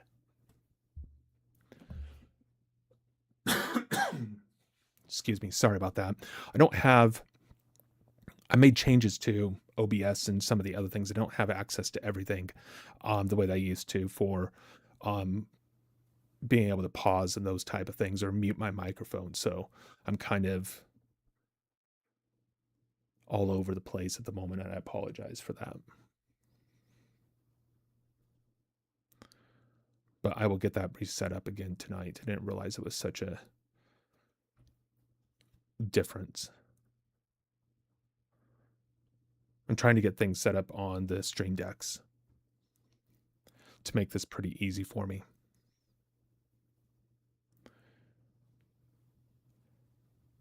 And because we did break out of the opening range, right? This is where a market shift takes place. This is where the market is communicating with us. Is it going to be an imbalanced market condition, or is it going to be balanced? Right? And this is where we don't know. And this is where I think I had a kind of an issue trading this morning through this context, because we don't know what side of the fence this is going to land on. Is it going to land on an imbalanced market condition higher? Is this a false breakout and we're going to rotate back down into opening range low? Or is this actually a pullback to a continuation move to the upside, where we could be possibly trending higher or finding an area of value at higher prices. Okay. And so we're kind of in a market shift at the moment. Market shifts are some of the hardest for individuals to trade because you never know what the next tick is going to be. You don't know if this is going to turn into an imbalanced market condition or if it's going to turn around and trade back into balance. So I'm giving this more time to develop, knowing that we're in a market shift context, and I don't want to just call a high and I don't want to just call a low. This is where, for me, not having a bias on the day is so helpful, because if I had a bias to the long side right now, I'd be trying to take longs. And if the market is actually rotational to the downside right now, because we're at unfair highs, I'd be trying to go long, or trying to go long right now when the market is getting ready to set up itself short. And I think this is part of what got me in trouble this morning. I didn't pick up the market shift in time. It's not the only thing that got me in trouble, but I think that's part of it. Now we got 30 seconds here. We do have a seller down here, and this is good. This is absolutely good. If we break this high, we got a trapped seller down here, and we're probably going to see a stop run, at least a movement, right? And I'm not saying just because the seller is here, I'm talking about this whole context of individuals trying to sell through this bar that could turn around and start seeing stops being ran if we break this high, okay? On the other side, we do have buyers up here that could become trapped buyers, and we get through these prices right here. Those orders can turn into market orders and drive this price down. Okay, so we have market driven information right now telling us that the market can go either long or short. And I think by now I've already blown up the evaluation account from over trading in a market condition that was a middle of a shift, and I didn't give it time to shift. Oh man, I feel like an idiot right now. I need my ID10T form. Any of you veterans out there, ID10T form, spell it out, ID10T, idiot. I was a jarhead. Don't expect too much from me. Oh man, good times. All right, military jokes out of the way. Price action staying rotational here at the highs. And Kuma, just to let you know too, put it at break even now. Yeah, exactly. And thank you for recognizing the entry. I appreciate that. And then sellers are more likely trapped. Yes, at this point in time, sellers are more likely trapped. Buyers, we're definitely looking at a possibility of buyers here. What's keeping me from buying right now is this. I just want to show this to you because we're talking about it right here. This prior area of value, we're in unfair highs. We could find rejection off these highs at any given time, and price action turns around and starts trading lower. That's what I'm being patient for. I'm not saying the market's going to go up. I'm not saying the market's going to go down. I'm saying that the market is currently in an area where I can't anticipate with any level of probability of what it's going to do. I don't know. I don't know if we're going to go long or we're going to go short at this point in time. And I was trying to guess that this morning because when I'm live, oh my God, this is so interesting for me. When I'm live and I'm in front of you guys, I'm trying to be right. I'm trying to perform, and I'm trying to perform well. When I'm just trading my own, I'm just performing. I don't have to perform for anybody else. For you guys, I have to perform for you.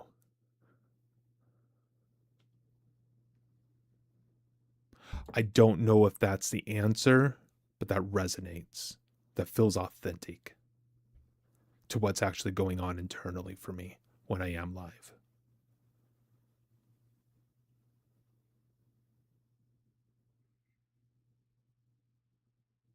Right. When the market's already this high, right? I will if the market's trending, but we're not in a trending market condition right now. We're in a sideways market condition in unfair highs of a prior profile, where we could see rejection. And we are starting to see some form of rejection here. I'm not saying we see sellers. I'm saying that we're seeing buyers stepping away from the conversation. This bar is telling me right now that buyers are starting to step away from the conversation. Sellers have not entered the market in any form of strength, but the buyers are starting to step away. Now, the buyers can come in at any given point because they're the ones that drove this up here in the first place, right? But right now, they're not showing us that that's what they want to do.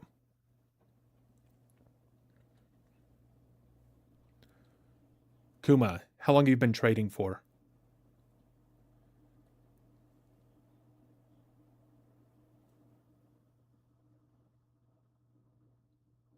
Because you know what you're talking about.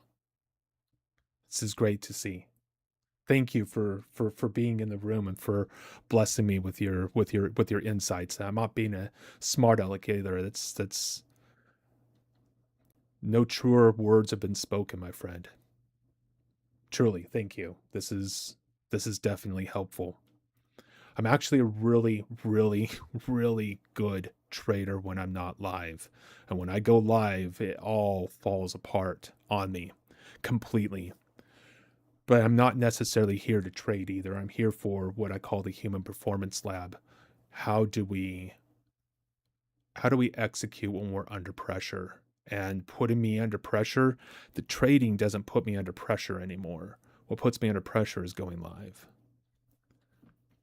And that's what I want to demonstrate, because there's not a lot of people out there demonstrating. And I really feel like if I demonstrate that at the live edge, people are going to be able to use that information, and that's going to be able to help them move towards their intentions of what they want to do with their life.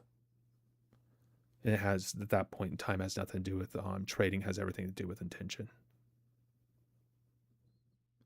And now for the first time, we have confirmation of buyers leaving the market, and we have confirmation of sellers entering the market. And now I want to be short. And now I want to give this a little bit of room, because I feel like I have a good entry. I'm only risking $785 on the position for highs to have to be broken. And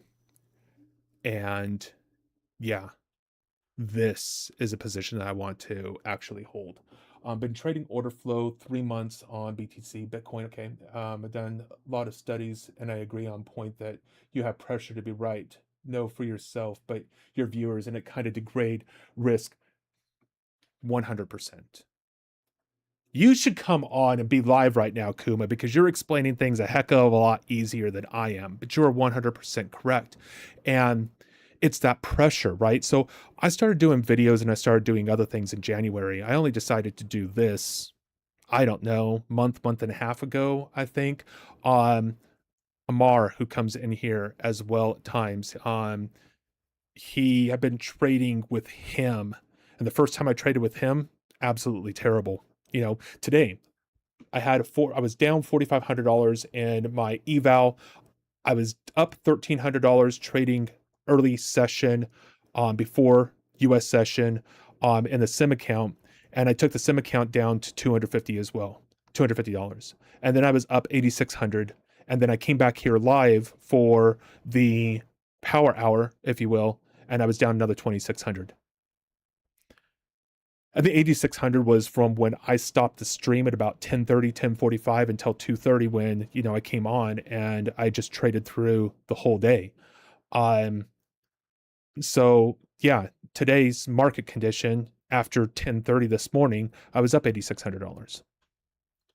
Trading is not that difficult. I'm making it very difficult. Just because something's not very difficult doesn't mean it's not easy. Don't get me wrong. But now I'm looking for a lower low, and I would love to see a low below here, and I'm expecting momentum to come in a low below here. So I'm expecting some individuals that bought in here, that this is where their stops are going to be, and I'm looking for some momentum, and that's when I want to start moving my stop.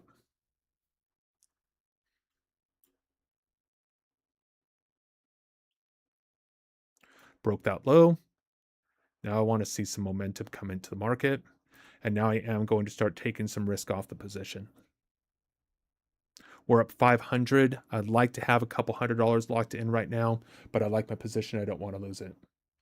Thank you, Kuma. I appreciate it. Yes, no, this was a well thought out trade, right? I can't necessarily call this a scalp. Other than a month and a half ago, I've never been a scalper. I've always been a day trader. I trade 30-minute charts and I trade these nice little areas of value, and I create my own developing value areas. I mean, it's what I do, and I trade value all the time. That's what I normally do. A month and a half ago, I started scalping, and Kuma, I can tell you this. When I started scalping was when I started having consistently 1,000, 1,500. I had a $15,000 day on June 9th. And I was only trading for like 2 hours. I've been absolutely killing it on my own in the scalping. And I see it and I understand it. And I have to admit, I absolutely 100% love it. And I don't know if I'm ever going to go back to day trading, to be honest with you.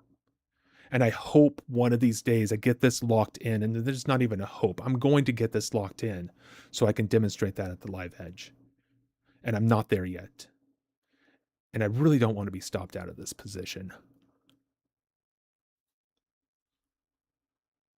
But here's the beautiful thing about scalping though, Kuma. If you get stopped out of a position, right, you can always get back in, especially if you know the reasons why you were in the first place and everything matches up again. Now we're breaking lower lows. Beautiful. Now we have another little area of support right in here. I could move my stop right down in here and be comfortable that price action isn't just going to come back and pull me out because of noise. Like if I put my stop in here, I'm anticipating this area to be tested. If it is tested, I'm going to be stopped out. So I really want to give myself some room in here. But at the same time, though, you give yourself room and you're not back into another position. And I could be scalping out of here $40, $50, $100 out of this position as well. You know, so it really just kind of depends on an individual's risk tolerance and what they're willing to do in the context of their entries and the confidence they have in their skills and their abilities. And right now, my confidence is pretty down because of what happened this morning, which is just asinine. And there's no way that it could have been up $8,600 in, a half a session, especially not trading the open of the US session if I didn't know what it was that I was doing. And if I was just getting in with 10, 15, 20 contracts or whatever and just trying to get money, I would definitely tell you that because that wouldn't be authentic and full of lies. I'm about ready to lie to myself, let alone anybody else. Now we do have buyers stepping in here at the high here, possibly. But again, just because we have that doesn't mean that we have buyers here. Look, 104 comparatively to 41. Okay, what we're showing is there's strong buyers there at the high of this bar, but price action is not confirming that information. And if we don't have price action confirming, well, we just have information, not confirming information. So if you do use a platform like this, don't just try to go long and short off of the dots themselves. Understand what's happening within the auction itself. Understand why the auction exists. Understand why you structure price based off of the auction, and then determine how you're going to enter and participate based upon that information. Because that's all entering the market is. You become a participant. Until then, you're sitting on the bleachers. You're just watching price. You're not doing anything. You're not affecting anything. You're not affecting anything in the markets. You're not affecting anything in yourself until you become a participant. And it's that way for everything that we do in our life.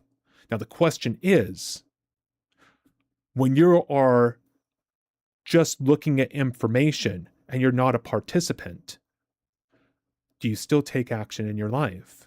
And if you do, then who's doing the participation? That to me is the question. That's the question of the hour. That's the question that we want to have an answer to. Because now we know that action's still taken even though we are not actively participating. And that means that we have habits, we have other things that are participating for us. And there's a good chance I'm going to get stopped out here. But this buyer right here, this little buy area, is actually holding his resistance right now, which makes perfect sense. Why? Because the sellers are the ones in charge of the conversation right now, and they're absorbing the buyers. So if this is buyers up here, and this wasn't just limit orders, this is actually market-driven orders, those individuals up here now are in trouble, because no matter how loud they speak, the sellers are speaking louder than the buyers right now. You can think of the markets as a conversation between buyers and sellers. You always want to participate with the ones that are still speaking after they've both spoke the loudest. What does that mean? Buyers and sellers spoke loudly here together. Buyers spoke loudly here alone. Price action confirmed. Sellers are the only ones that are speaking anything that matters, because price is following the sellers. Does that make sense? If you can take that analogy and understand that, you can do well in trading.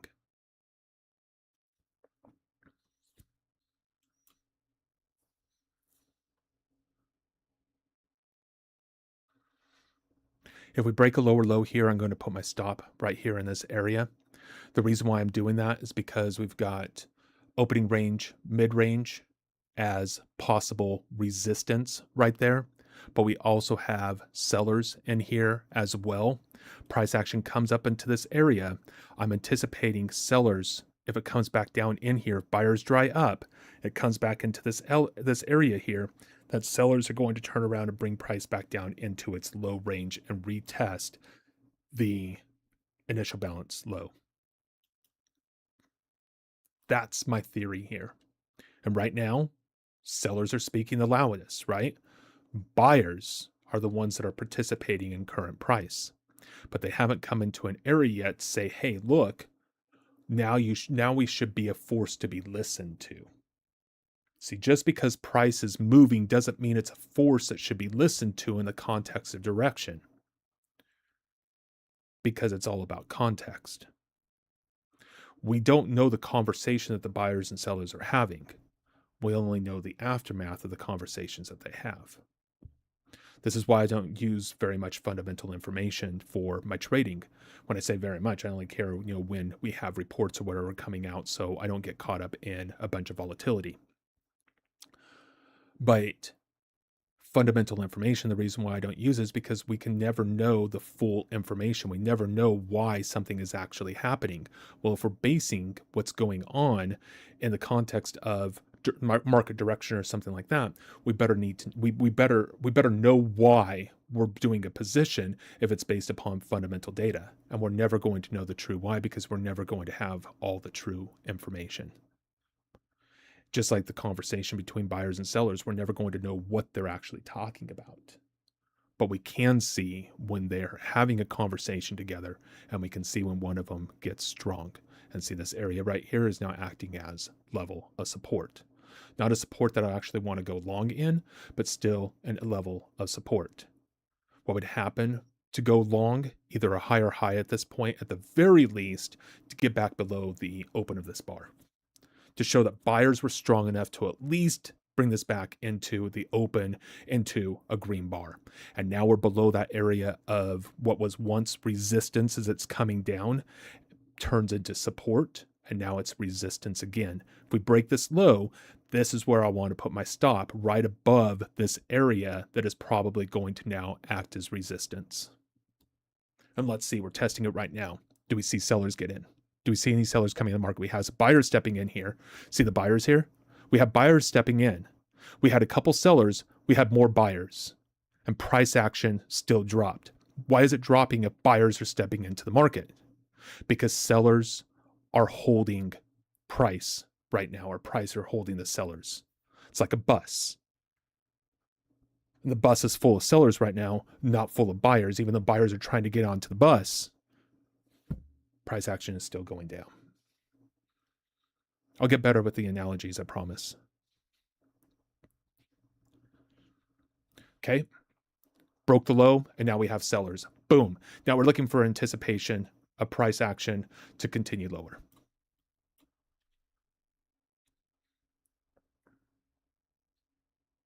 This area now is a possibility of resistance, but I'm looking for a continuation play lower, and I'm looking for price to come down to 734, 564, and 549.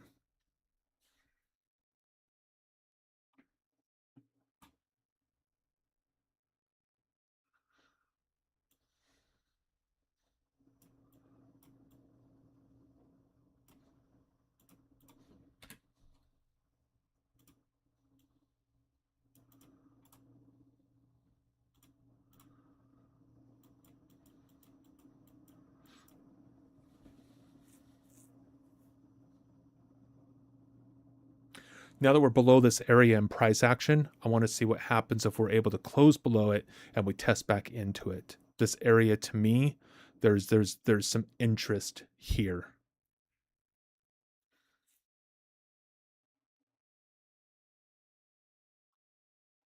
And we already broke out of the range to the upside.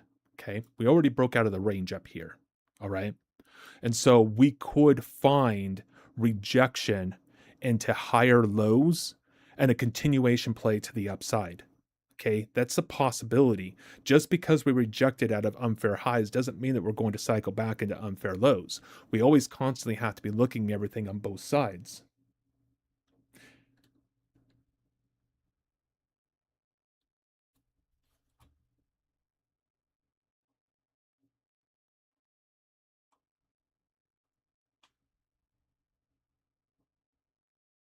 Exactly. Yes, a boost downwards momentum as these buyers eventually have to close their trade, which we would love to see. Exactly. Yes. And this is where most of the volume was traded the last time we came down here after the first range. So this is the first range that would start to trade after the market open, and this is where most of the volume was traded at, was between these prices right here and these lines.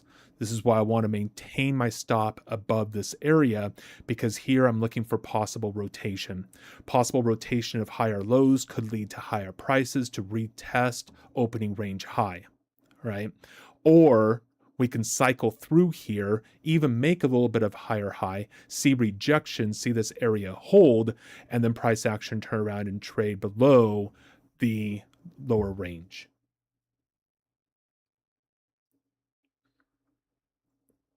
Those are the scenarios right now that could play out in this market. Or the third scenario, which is very unlikely, but we just trade within this range right here. And that's just not very likely. And now let's see if we get a close below this area. We're right down here in opening range. This little area here is just an interesting area, both of these. These areas I've had for a few weeks now, and price action just tends to trade around these areas really well.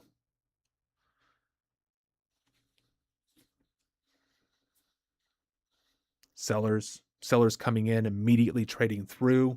That's not rejection. We're still showing acceptance of lower prices. Even though we're breaking through opening range low right now, with this coming in here, both of these, I'm seeing price action wanting to still continue to trade below initial balance instead of rotating back into initial balance. And this area in here, possible rejection. If we get above this area, possible support. Price action trades back up in here into this area, possibly makes a higher high, holds this area, and retraces back down. Because I'm anticipating these lows to be tested again. And then what do we find? Immediately, buyers coming off of the low, and now we have sellers. Communication. The two sides are talking to each other again. We haven't seen that since after we made the lower lows here in this area, and we haven't seen it since the highs, which means that this area possibly could be an area of rejection.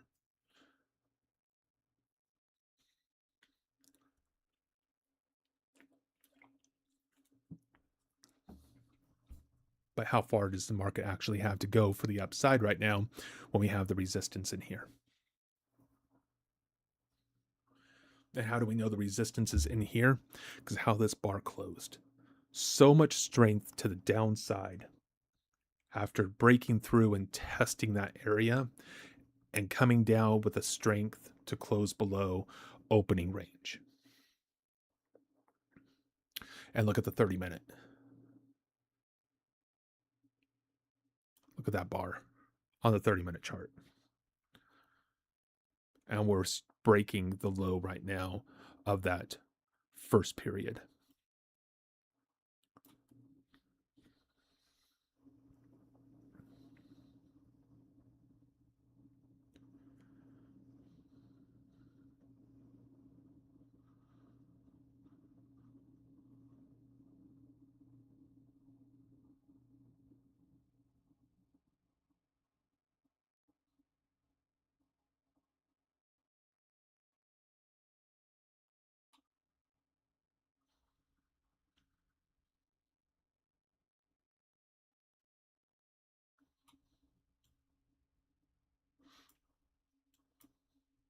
Still going to give us a little bit of room. Just because we are in the opening range low, we can do a false breakout and move right back in. And I just don't want to be shaken out of this position, because I am in a position now where I'm holding a possible trending position that the market can still shift into a ranged market. But I'm not showing balance right now. I'm showing a possibility of a short-term trend developing and an overall range of value. I hope that makes sense to everybody, right? Because on a 2-minute chart, a market can start trending, but you're only moving in the context of value on a longer time frame chart. And so I have an imbalanced market condition on my shortest time frame, and on my mid time frames, I'm showing a balanced market condition. We're just moving in the context of balance here. So we're still in a balanced market condition, but it's going to show up as a trend on the 2-minute chart. So I need to trade it as a imbalanced trend condition on the 2-minute chart in the context of the overall range of value on the longer time frame chart. And that's how you stay in positions. Kuma, you're 100% correct, my friend. 100% correct. You've only been doing this for 3 months? Are you serious? Smarter than me, my friend. Much smarter than me.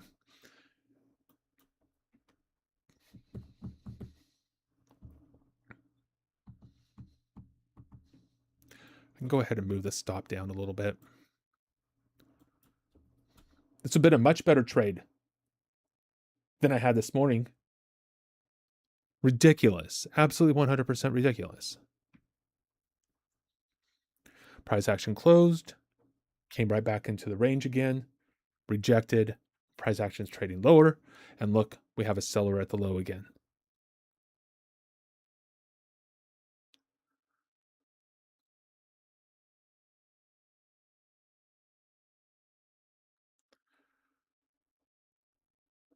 There's volume 148 and 108.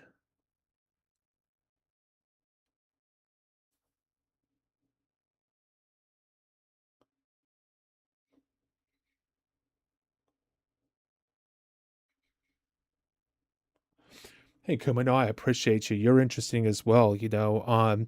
I'm live. I'm live doing this in front of the world. There's nothing personal. I started trading in 98. I started trading when we had to use satellite dishes for data through coaxial cable data feeds. How about that for an answer? My overall P&L, My overall P&L, I am positive. There are times where I would take time off to trade to do other things, but I pretty much traded full time from 2008 through 2000 or 2020, and then I got a divorce in 2020, which was a terrible, terrible experience. Um, and I didn't do much of anything for about a year. And then I'm like, you know what? I really, really, really need to get myself together. I started writing, I started doing other things, started trying to figure out how I wanted to come into the self-help niche. And then I realized that that's not really what I wanted to do either. Um, I didn't want to just be another person with another theory, with another idea that people can't utilize to actually create lasting change in their lives. And at that point in time, I hadn't created the lasting change in my life either yet because I was still recovering from the negativity of the divorce. And so that led me to where I'm at today.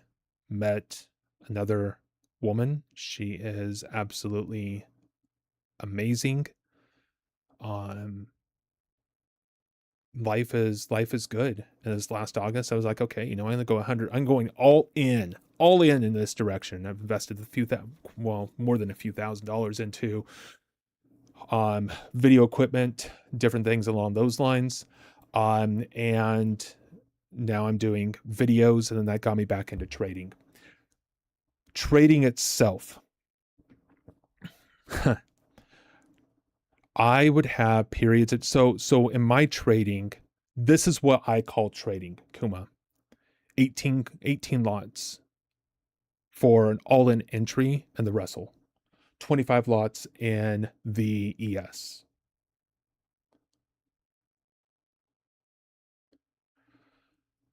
That's trading for me. One lots, it shouldn't even be phasing me, but it is. But not until I go live. I don't even know how many. I've never traded the NASDAQ before. I took my first trade on the NASDAQ a month ago when I got back into trading again. I've only been doing this for about a month. In my divorce, I lost everything.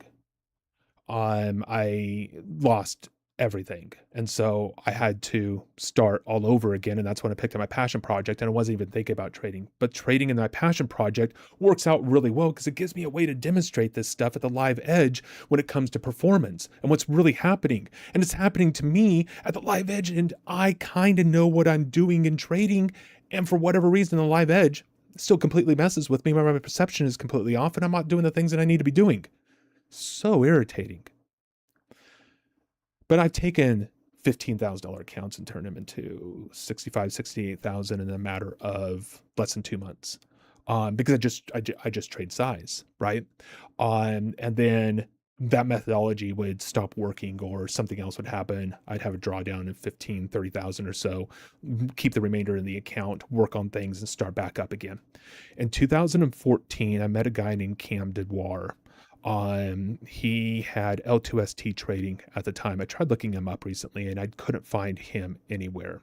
He taught me how to read auction market theory and order flow. And that's when I stopped relying on indicators. And that's when I really stopped blowing up accounts. Not that you would know that from today, but it did happen. What I did in order flow was pretty freaking amazing. And then in 2014, I was living in Vegas at the time. I lived in 17 states from 2010 to 2016. Witness protection program, I have to move again. God, that sucks. Anyways, joke. But what I did in the order flow trading when I got started was nothing but phenomenal. It just clicked. And I would day trade 30-minute charts off of 5, 10, 15-minute entry signals. Oh,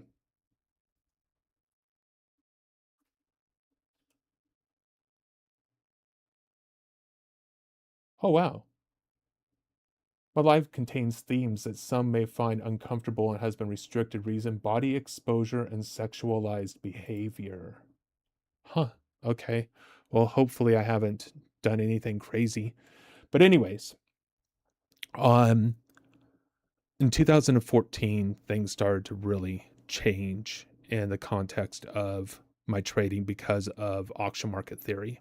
And from 2014 to 2020, I did extremely well. And then in 2020 with the divorce, just I couldn't trade it at all. I'm a much better trader live today than I was after the aftermath of divorce.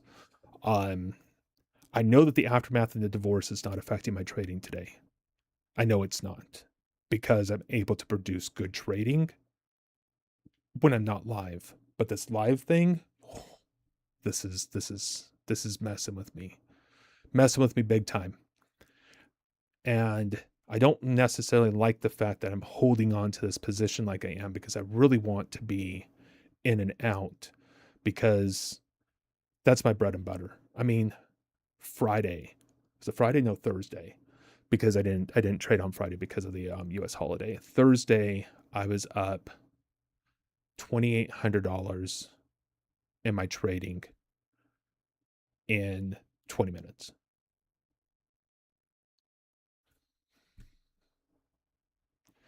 It's it's not difficult. My psychology is making it very difficult. So I hope that helps. I hope that helped answer your question. If not, please definitely ask me anything, and I'll go in deeper detail with it, because like I said, I'm here live. This is me. And what I say behind this camera is so important. And the reason why it's so important behind this camera is because if you're trading and you're doing something through performance based that other people may want to do as well, and you're not authentic in that process, what are you doing?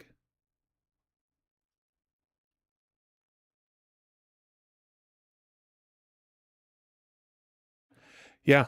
Yeah, it's been exactly what it has been, Kuma. Ups and downs, ups and downs. And I was really excited because it was like I completely turned a bridge when I started scalping this last month. It was absolutely amazing. And then I went live. It didn't work very well. And so I went live with just a friend on Discord and was doing extremely well. The first session with him, not well at all. Had the same problem that I had today. Didn't blow up an account because I was on Sim, but I was up $7,500. No, I was up $5,800 trading from like 5 a.m. until, the US Open. And then I go live.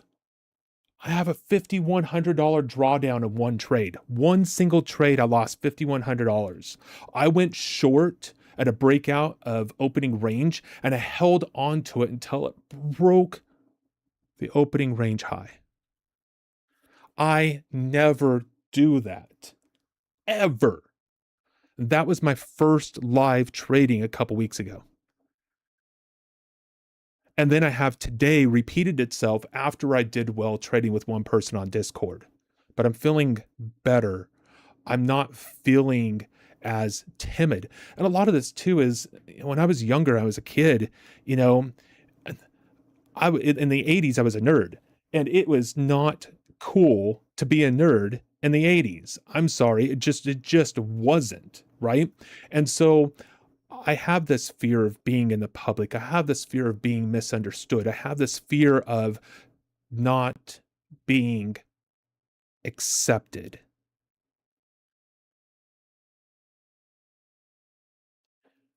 And what's really funny, right? It's like the rest of us. Anytime we know we have fears, normally our fears are only experienced and played out in our heads. It's not even something anybody is even considering in the real world. Now, please tell me, if I'm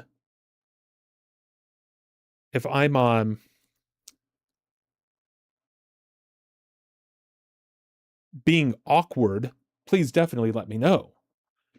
But I don't think anybody listening to this stream right now would even consider that.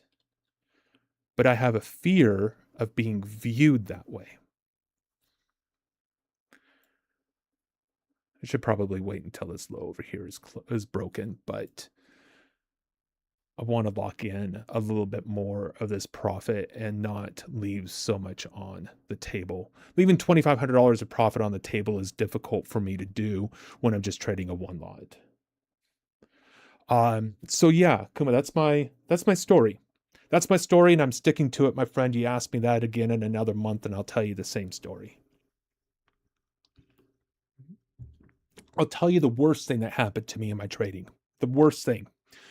$15,000 funded account trading the main index, SPU, S&P 500. So SPU, I think it was, September contract 00. All right. So September contract of the S&P 500 main index in the year 2000. My first day of trading, I was down like $1,500. My second day of trading, I made $8,500. It's 30 points, 32 points out of the main index S&P 500 in one day. Basically using a stochastic oscillator. Now, telling you that story, that in one day, I made about $8,500 in a live account with about $15,000 in it. So now I'm over $20,000, well over $20,000 in this account, even after my drawdown, right? And I'm using a stochastic oscillator for my indicator to time me into trades. What do you think happened a few days after I made that $8,500? And I was 22 years old at the time. 22. Oh, that hurts me. Hurts me.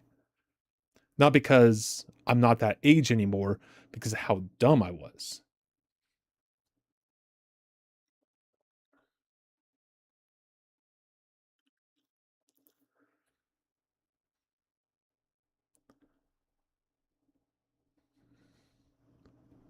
Well, I gave it all back.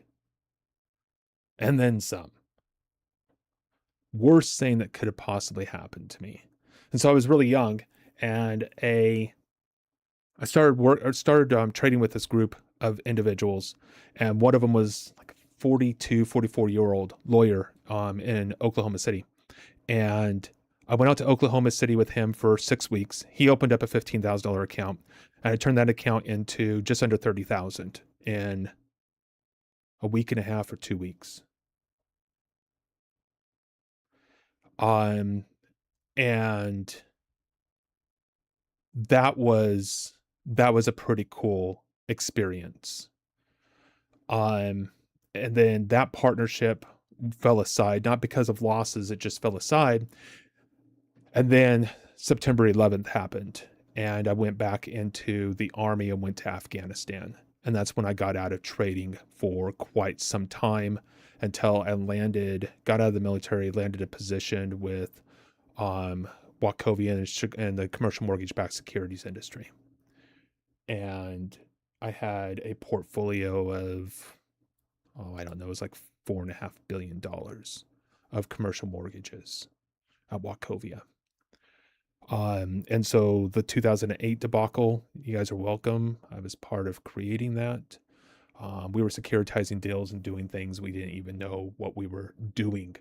But we needed to do something to offset all the risk that was happening on the underwriting side due to changes in the political landscape. And I don't want to get into politics. I don't want to point fingers. I don't want to do any of those things. But in the late 90s, there were some acts that came into place that changed the dichotomy of the way lending happened. And that opened up the world for ARMs and for adjustable rate mortgages and different things along those lines. Individuals getting money that should have never had been opportuned to have money in the first place. same thing happened, or at the same time, the dot-com bubble bursted. The housing market took off. The housing market bubble was about ready to happen. And then 2008 happened when we stopped securitizing deals and the pipeline froze. And so I had a meeting in 2007 in August with my whole commercial investment banking department. Our regional manager came in and said, "Don't worry, we're good. We're highly leveraged." Frozen pipeline and highly leveraged are not two things you want to hear from a bank at the same time. So I left the bank in September, went to Chapel Hill, North Carolina to go get a master's at UNC Chapel Hill. Didn't start the cohort. I went ahead and resigned my candidacy and started trading again. And then I traded until 2020 in actual prop firms that no longer exist because of the Dodd-Frank Act of 2014.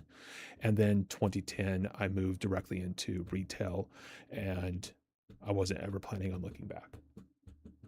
And yeah, we all know what happens after a gain like that in your short term in trading. Worst thing that could have happened to me. I would have been better off losing that full $15,000 before I ever made $8,500.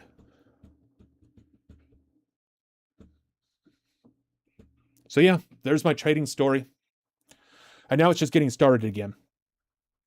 And in 2016, I worked with another individual, one of the best traders that I've ever seen in the world. This guy was absolutely amazing. He did things in the markets where today I still have no idea, exactly what he was doing.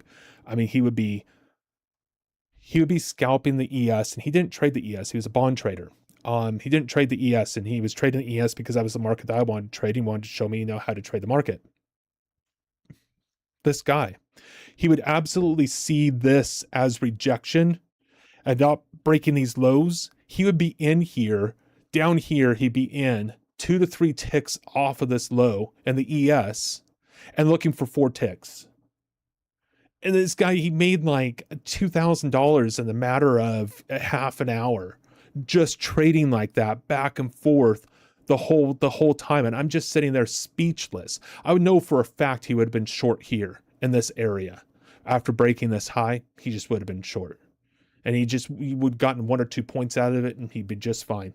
Nickel to dime the market to death, and very, very rarely took an expense. And if he did, he was out so fast. 2, 3, 4 tick max stops.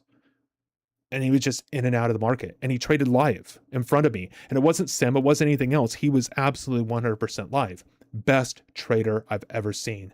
And there's no way I'm going to be able to emulate what he did.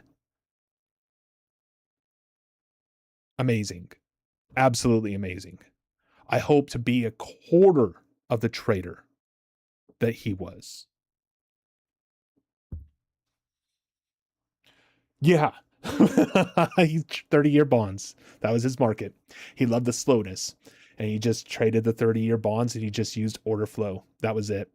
In fact, he created his own software because he couldn't find software that could do all the things that he wanted to have done. So he just invested, his money that he made from trading, and had somebody in Russia build him his own software, and he used the proprietary software.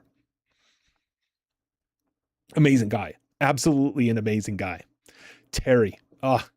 Terry. God bless your soul, my friend.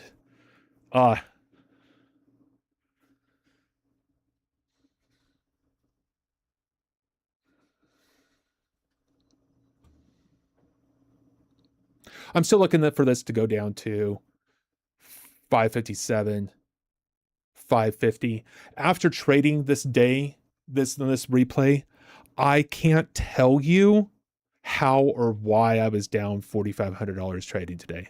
I can't tell you. I can't even tell you what was going on in my head to even create the possibility of that, to create the existence of that possibility. Blows my mind. Makes absolutely zero sense to me. Zero sense at all. Ah.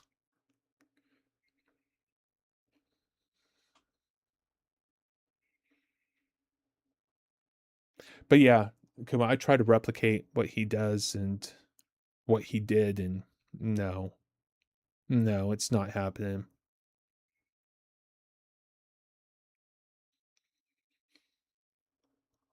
He was just one of those old school, really good guys. I do need to be me, but still, it'd be nice to be him.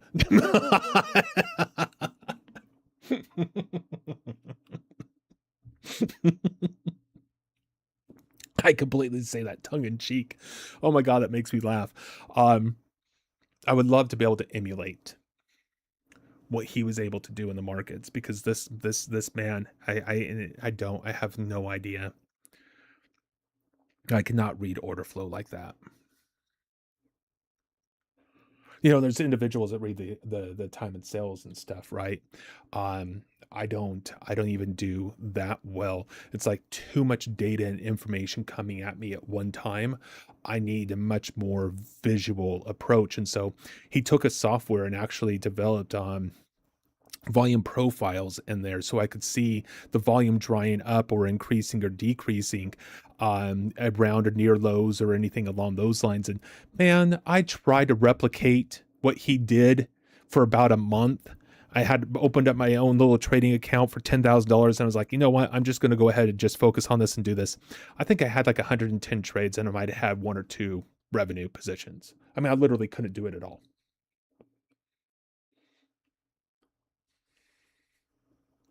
Exactly, you do. Kuma, that's the way that you should do it, right? That's the way you should do it. I didn't tell you exactly how I got into trading. Larry Williams. I don't know if you remember Larry Williams or not, but he was the guru of options and um, spread trading in the 90s. And I tried to develop something off of his material as well to get started with. But I created a lot of my own methodologies and systems within TradeStation 4.0 when I first got started using easy language, things that don't even exist anymore.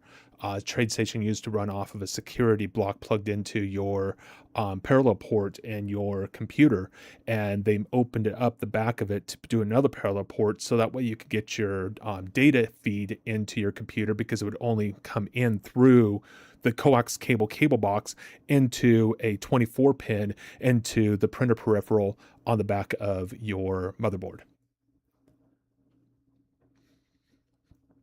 I've been around, my friend. I have been around, trading in a cave with my dinosaur.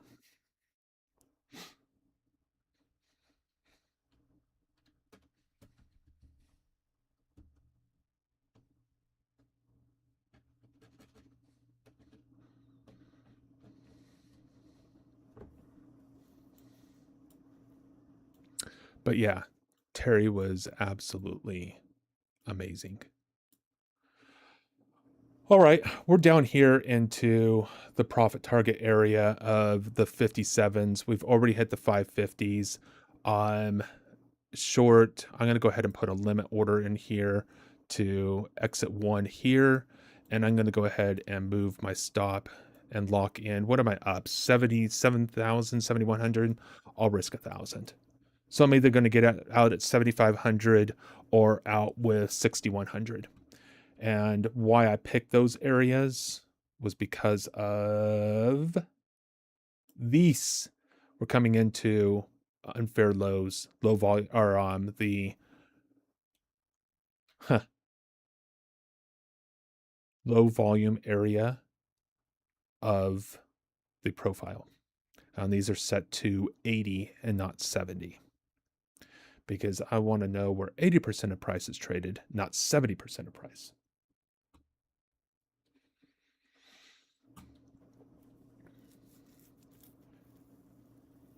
And if I would have been paying attention, I would have said that earlier, but you know, whatever. All good up in the hood.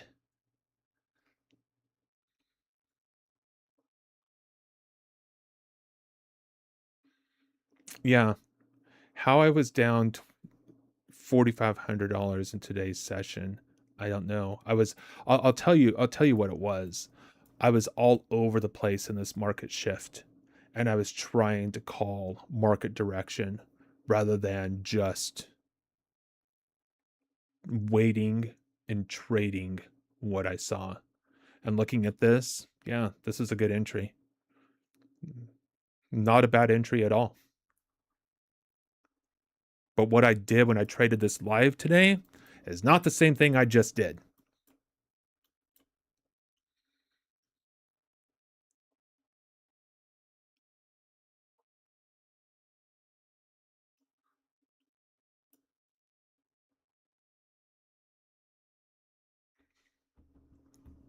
I'll probably get stopped out here before it hits the profit target, but that's fine. Leave $1,400 on the table because I didn't put my limit order in when it came down here to begin with. It's totally on me. I know better than that. But $6,000 in revenue in the US session is a heck of a lot better than the $4,500 that I was down in the evaluation today. On that note, does anybody have any questions, comments, concerns, jokes? Kuma, thank you so much for being in here today. Really, really appreciate you. I appreciate your comments, your just the communication itself. Very, very much helpful. I truly appreciate you. Thank you. Um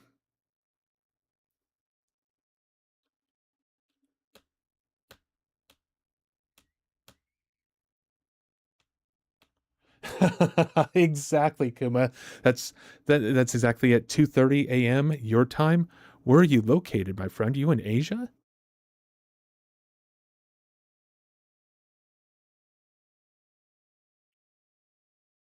2:30 a.m. It's 5. Yeah. Huh. Okay. We need to talk. I hope you come back, Kuma. I really do. I hope I didn't scare you away. I'm gonna be back tomorrow morning. So again, thank you, thank you, thank you. Love you too. You keep doing what you're doing because you seem to be doing just fine all on your own, Kuma. Truly, truly appreciate you and everybody else as well. Thank you very much. Appreciate you all. I'm going to be back tomorrow with a recharged evaluation, and I'm going to come back and try this again tomorrow. See if I can't get past this hurdle. I know that I'm close because I feel it, and what makes it closer is this community. And I truly appreciate everybody being here. Thank you so much. You have a great night. Get some sleep, Kuma. That's late. And I will talk to everybody soon. Enjoy. Thank you.